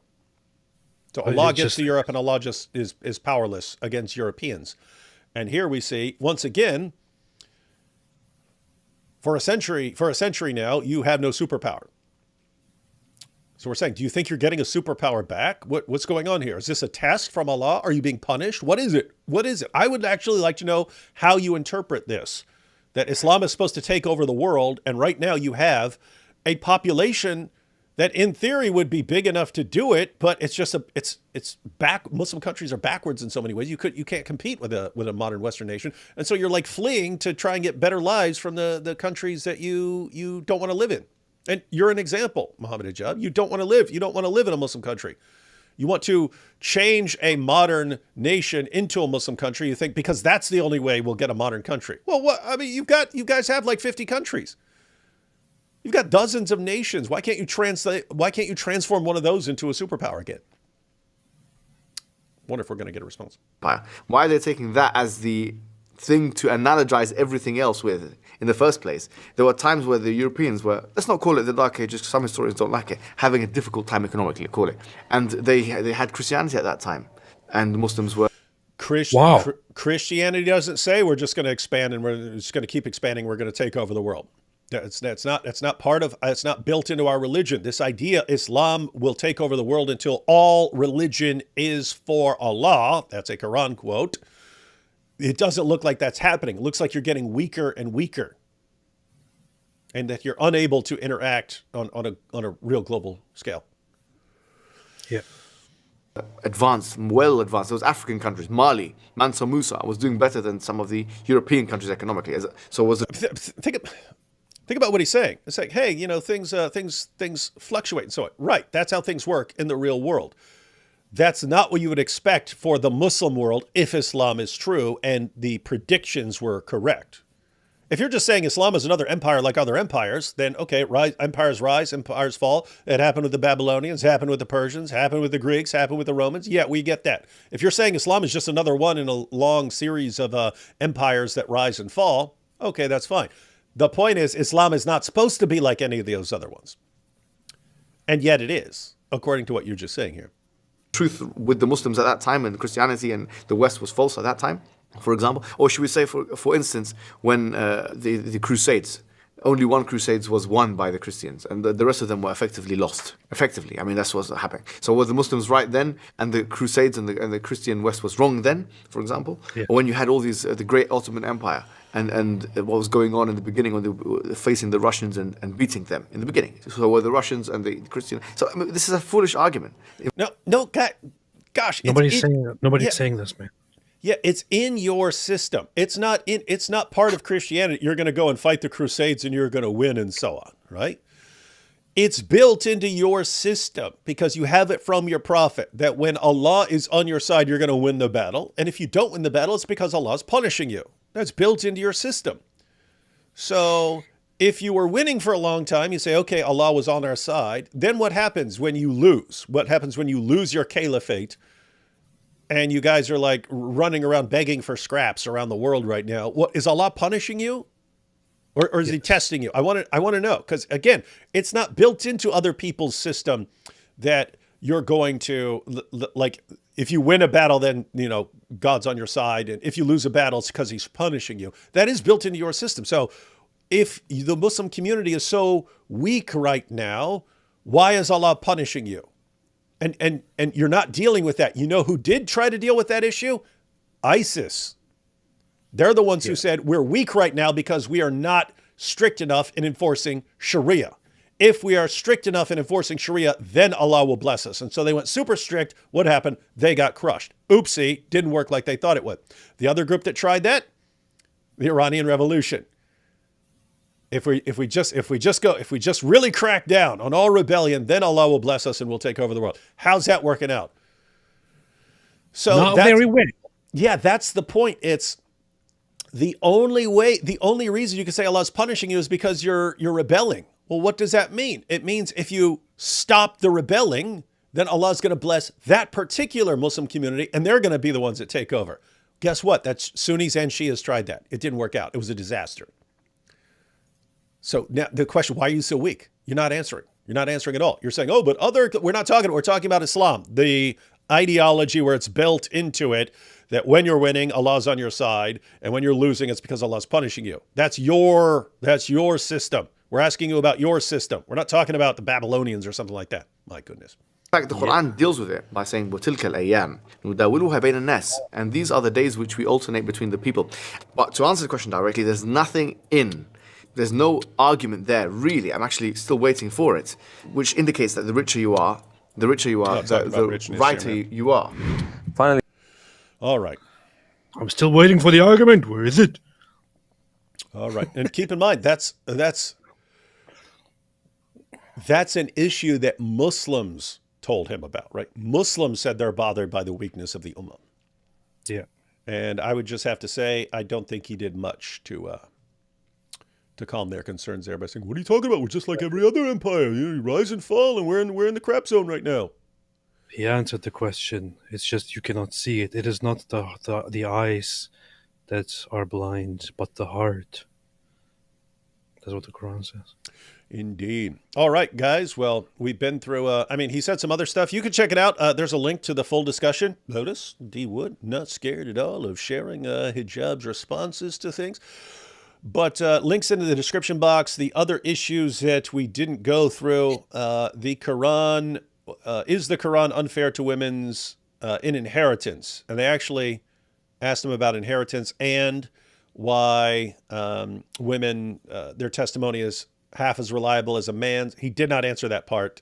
He did respond to the inheritance issue, why the Quran forbids interest. He spent a lot of time on that.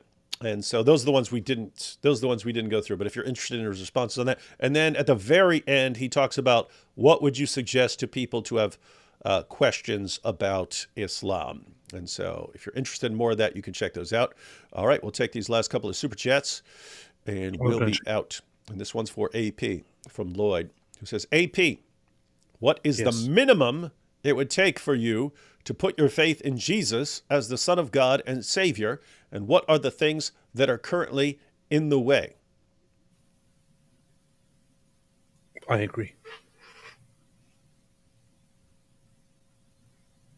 No problem, AP. You can take as much time as you need. I already answered the question. Yeah, that might be something that requires quite a bit of thought. Yeah. Nathan says, Alex Jones on Mohammed's Boom Boom Room. Get them talking about Jews. I think I could do the voice, but he's a big guy. I'm a big guy, but he's a big guy. I don't think I'm big enough right now. I have to pack on some pounds. You know how everyone is so afraid of Christian nationalism? What would a Christian nation actually look like? What if it was a small sovereign country like Israel or Armenia, but with Protestants? It's the idea of a Christian nation as far as Christian nationalists. It's basically you've got Christians looking around at the world saying, hey, everything's so messed up. Would it be good if we just had a spot that's for Christians? The problem there, you've got Jesus saying his kingdom is not of this world. He says, if my kingdom were of this world, then my followers would be fighting to protect me right now. So he says his kingdom is not of this world. And as Christians, we're supposed to be interacting with unbelievers and so on. So when you say, here's a nation, and we're going to enforce and impose Christianity, I don't know. It seems like you can kind of understand what people are getting at, but it seems really weird. We're gonna basically isolate ourselves in this little nation here, and it's just Christians. And if someone says, "Well, I don't believe in Christianity," what are we gonna? We're gonna kick them out. We're gonna throw them in prison. We're gonna flog them. What are we gonna do? How are you imposing and enforcing Christianity? That's the idea. If you're imposing and enforcing Christianity on other people just because of where they're born, there seems to be something not Christian about it. The funny thing is that, historically, you still have countries that are officially, where Christianity is officially the state religion. Mm-hmm. You have countries where Christianity is officially still the favored religion. Mm-hmm. And, when it comes to Christianity, Christians did technically have nations that were explicitly Christian and that even practiced, that even had the practice of excluding everyone else. So the country was only meant to be for Christians.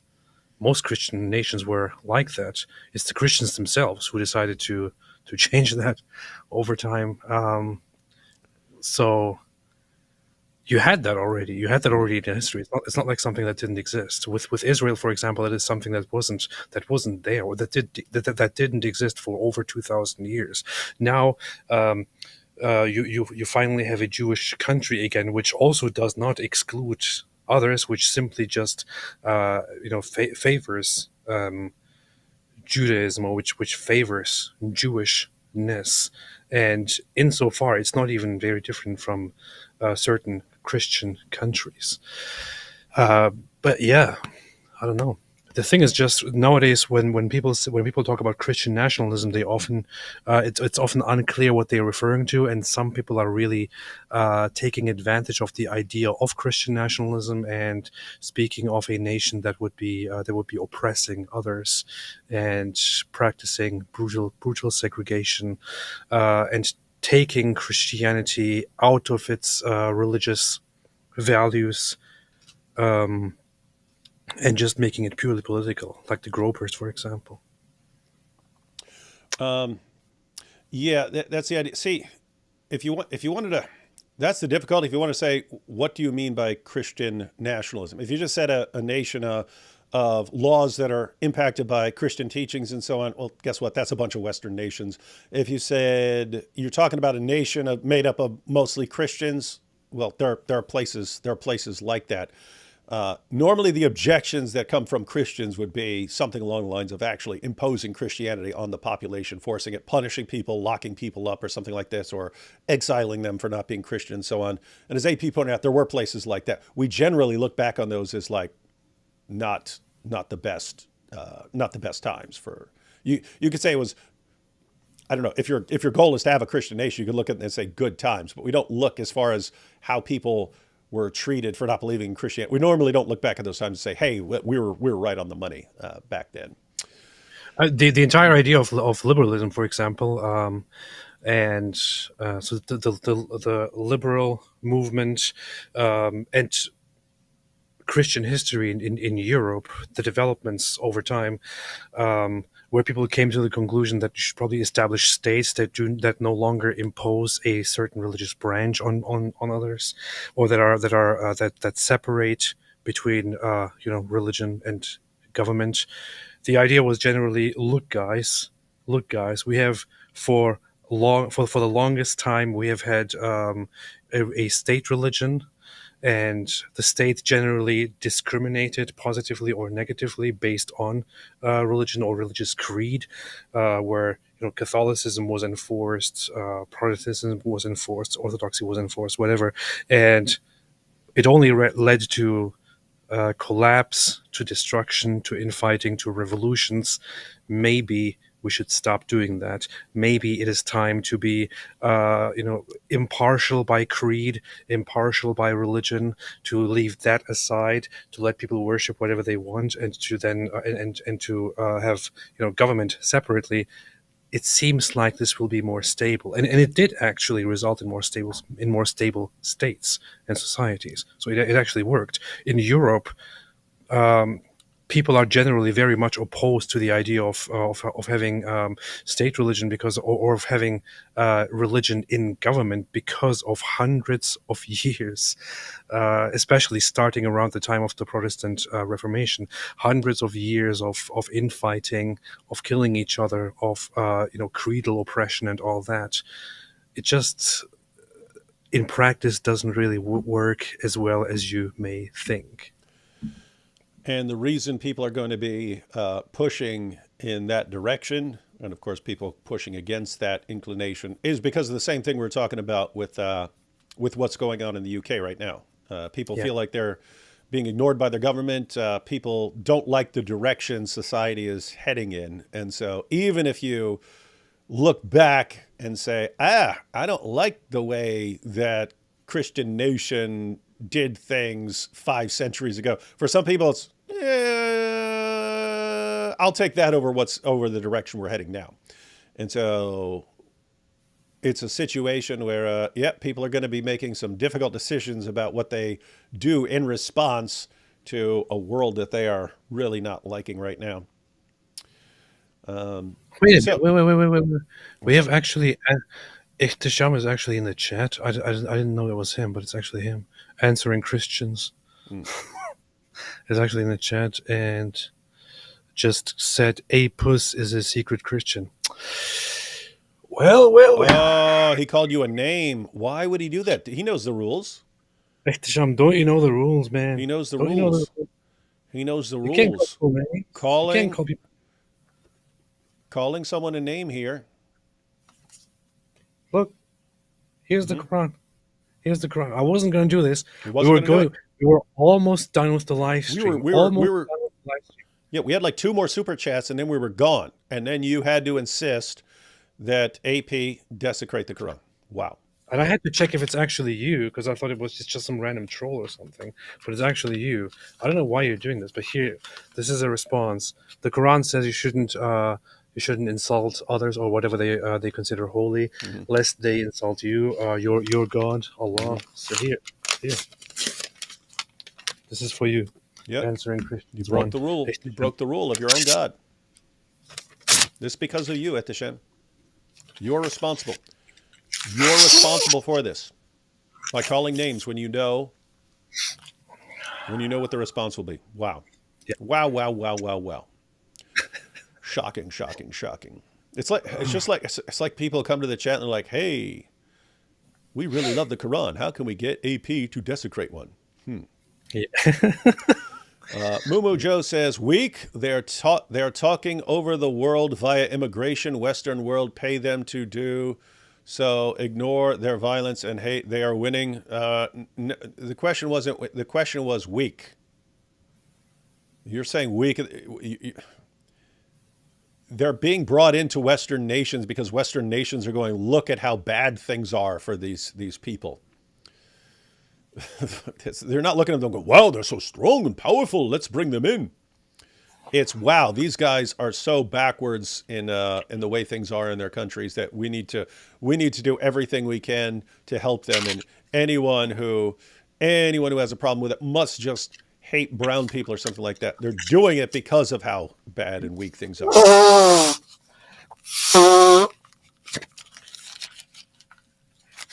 I can't believe that Etisham asked you to do that. Shame.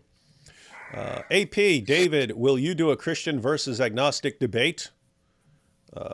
I would, but Well, it would be kind of futile because it would result in the complete destruction of David Wood, Yeah, as we know him. and think about So- an agnostic. I'd be sitting there, and here are my 17 proofs, and an agnostic would be going, well, I don't know. What do I know? I don't know. I don't know. Well, could be, maybe, possibly, yeah, might be. Don't know, Exact. don't know. I don't know. I know nothing. Mosh Cohen says, I think the Hinkle and Fuentes type of Muppets are the reason people think Christian nationalism is bad, while most laws are, in fact, coming from. Yeah, that's why I said there's a difference between a nation that is massively influenced by Christianity and Judaism and so on, and a country that is like officially, and keep in mind, you do have, as AP pointed out, you have nations that are considered Christian nations and so on. I'm talking about, when we're talking about Christian nationalism, yeah, the Fuentes type, that's like white Christian nationalism. Everyone else has to get on. So that's actually a racial and / Christian nationalism and so on. Yeah, that would be a serious problem. But even, yeah, any sort of, the worst penalty in the New Testament that the church could dole out was excommunication. Now think about, what is that? That's, guys, here's the church. If you don't want to follow the church, there's the door. There's the door. And you had governments that are supposed to punish people who are doing wrong, but they're, it's punishing people for like murder and stuff like that, right? It's things that any government should be doing. The idea that the entire state becomes the church and hands out, like is punishing people for not adhering to Christianity and so on. Think about this. What kind of Christians you have in a situation like that? You end up with a bunch of Christians who are Christians because they're required to be, or they'll be punished, not people who actually want to follow Jesus. So it's just a weird, someone could do it. It's just a weird situation. So in other words, if you go to the Muslim sources and you read the Muslim sources, you get the idea that there is supposed to be an Islamic state. If you read the Bible from beginning to end, do you get the idea Christians are supposed to make a state that they are supposed to be, where they're imposing Christian belief on other people and making them agree? I don't see where you'd get that idea from. And therefore, it's like, someone could do it, doesn't mean that I would think it's a good Christian idea. I would totally be okay with living in a Christian Everyone state. would be. Everyone loves Christian states. In fact, then the next video I'm on is talking about cultural Christians. People saying we prefer Christian societies. Elon Musk has said it. He said it recently. I've talked about Dawkins saying it, but could expand upon that with Elon a little bit. Hi, D-Wood, AP. What's going on in the subreddit ex-Muslim? It's like a cult of apostate Aladdin over there, is it? Are you still the supreme leader of ex-Muslims? That is a good question. Is he starting a coup over there on Reddit? People are up in rebellion, as far as I understand. Well, the thing is, Reddit is a very dumb place. Honestly, if I was a teenager, with the personality that I had when I was a teenager, I would probably use Reddit. But then, once you get a little bit older, you would probably stop using it regularly. And it's a place where it's mostly very left-leaning people who form echo chambers and who think the whole world thinks like them, and all those who don't are crazy or something like that. So that's basically what Reddit is. In such an environment, it's not surprising that you will find a lot of people who think like Aladdin. Yeah, I don't know. I know that there are lots of discussions on the ex-Muslim subreddit about me and about other ex-Muslims who are like me, like Harris Sultan, even lately Nuria Khan, because she became very openly, in support of the patriotic right. I just don't really pay much attention to that kind of stuff. I see that there are lots of these ex-Muslim kinds who were born in the West, raised in the West, who have never been to the Muslim world ever, or who go to the Muslim world every other year on vacation and only stay there for like a week or so, and then they have very strong opinions on how people should conduct themselves when they talk about Islam. I look at those people and think, go away, live your life. You don't know what it is like to be a Muslim. You don't know what it is like in the Muslim world. There is a reason why ex-Muslims from the Muslim world are generally much more like me than like those subreddit nerds. All right, you heard it here, folks. Reddit is unstoppable. Yes. Hey, you mentioned that your boy Aladdin was talking trash. Aladdin. Might need to do a live stream. Put him in his place once more. He's getting a little too big for his britches over on Reddit. Apparently, I did not know that was a thing over on Reddit. So that's interesting to know. Oh, I don't care. No, the guy's no, of course not. So some people want attention, and you have to. Some people you want to feed them attention because it makes them more narcissistic. Other people you don't want to give them the attention. Watch them lose their minds. Depends on the person. He's a dumb kid, and he's also the thing is at first I only responded to him because I wasn't because I didn't actually have anything against him. I thought he's just being a little B word. So I want to have a look at it. But then I found out that he's behind the scenes actually a very terrible person who was doing some really, really bad things with the community that he has established. So I don't know. At some point, he might force me to call him out on that publicly. But I haven't even watched his latest video. He's just whining again, and yeah, he's dumb. He's stupid. Yeah, all I recall is whatever clip we looked at some point when he was first blasting you, and my takeaway is just some people want the attention and they get really jealous if they don't get the attention they crave, and you see that a lot in the Dawa community, right? Like these guys are leaping over each other for attention and so on. And I guess some of them leave Islam and don't lose that. And the thing is, it's so dumb because for years I have done, I could be here and I could say, well, look at me, I have the biggest channel, the biggest English-speaking ex-Muslim channel. I'm the G, I'm the boss, I'm the top ex-Muslim, yeah, I am the OG. Nobody can come close to me. Who are all these other ex-Muslims? They're all stupid and boring and ridiculous. I could act like this. I have done the opposite. Mm-hmm. For years, I have done the opposite. I have not bragged about it. I have always shouted out and supported other ex-Muslims, even when I thought, personally, I thought, okay, pathetic approach, but I don't care. There are different approaches to things. So I want to support every ex-Muslim, even if they look like completely pathetic weasels. So with that mindset, like I always thought, for example, Aladdin was a completely pathetic weasel, but I still had him featured on my channel because I thought I want to support other ex-Muslims. What has he done over the years? Over the years, he has again and again and again complained that people are watching me and not him. Again and again tried to attack me and all that, and it's like, what are you doing? Like, it's just an ego problem. Yeah, some people look around at the world and think they're supposed to be the center of attention, and they're not getting it, and so they think everyone else must be the problem. Yeah. And if AP gets attention, it must be because he's bad and deceiving people, and therefore I need to expose him, and not just, hey, maybe you're dude, apostate Aladdin, maybe you're just a whiny little crybaby and people don't like that. Yeah. Maybe just they like it on Reddit, but not in the real world. Not in the real world. They like super alpha males like us. Perfect Grace here says, Mopus. Why would someone call Mohammed Mopus? Look, let's not start with the insult. Oh, wait. Etisham did. Yeah, Mopus. Mopus. Can't believe that everyone wants to recall Mohammed Mopus. Look, just because we can call Mohammed a child molesting, murdering rapist doesn't mean we should. But when other people start it, then we have to say the truth about Mohammed. AP Anna Slats pretends to be a Turk. Do you believe her? Don't know who that is. You know who that is? I've never heard of this person. You would have no idea whether she is or, in fact, a Turk.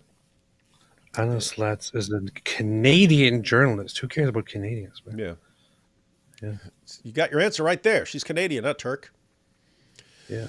All right, we got that. And Lloyd says, answering Christians, that's Etisham, has left the chat. Great job, Etisham. You led to yet another Quran desecration. Brilliant job, brilliant job. Hey, you know what's funny? What? I was just about to click off, but I looked at I looked at the comments on that video. So this is the Towards Eternity video, ladies and gentlemen. These are the comments on the Towards Eternity video. So it's right there at the top. These comments. Look at this comment. Hijab is a master of mental gymnastics. This is just top comments. Hijab is a master of mental gymnastics. I wonder why he's not living in an Islamic country. What did Muhammad say when Aisha said she has never seen a suffering woman as Muslim women? That's 10 days ago. Clearly a prearranged interview. Yeah, they're not hitting him with difficult questions. They're saying, Muhammad, hijab, send us the questions you want us to ask you. Next one. Islam dies without lies. And here we have, I'm not a sister from Yemen. I'm a brother from Pakistan. And I love Brother Muhammad Hijab. So you have to go down like 5 comments to get something that's positive. Nothing more than Muhammad trying to speak intelligently to justify or make excuses for Islam. This is interesting stuff. It's interesting if like people are, it's interesting that people are like, I mean, normally the comment section of the Muslim videos is a total echo chamber, like Reddit. And here it's people exposing this stuff. Interesting stuff. Interesting stuff. Huh. All right. Well, that's good to know. That's good to know. Keep up the good work, everyone. All right, AP. Been a good show. A good show. No. Anything you want to say before It's I close up? always an honor to be here. Always proud to be out here doing the work. And you see, of course, we have the best channels. We have the greatest audience. There's a reason why people watch us and not other smaller weaklings. Mm-hmm. That's true. Yeah. Stay away from Islam, though. And here's this clip from AP bragging about his channel. What is this? You see his attitude? Funny stuff. All right, everyone. As far as I know now, AP and I wouldn't mind going through some of the actual footage of the escalating tensions in the UK. We might have to do that. I think I'm live twice tomorrow. I think I'm going live with Hatun in the afternoon, like 3 or something, and then with Inspiring Philosophy on his channel, responding to apparently some people who didn't understand some jokes that we were telling. And so he actually wants to go through and explain what the actual jokes were to people who didn't get them. It's weird that we have to keep doing this. And then on Tuesday, I will be on with Raymond Ibrahim. You familiar with that guy? Who? Raymond Ibrahim, man. Egyptian dude. Sounds like That's one of the OGs. That's one of the OGs. Back in the day, it was Robert Spencer, Raymond Ibrahim, Pamela Geller, and like a couple of others. There were not a lot of Does he also have a real name? That's his name, man. He's an Egyptian guy. He used to be a bodybuilder. He used to be like massive. And Pamela C. here says, for you and families, thank you all for God is doing through both of you. Thank you, Pamela C. And for everyone else, we'll be seeing you soon in a variety of ways on a variety of channels. And it will be super dope. Super beast. Stay sane, everyone. Stay sane in a crazy world. Don't.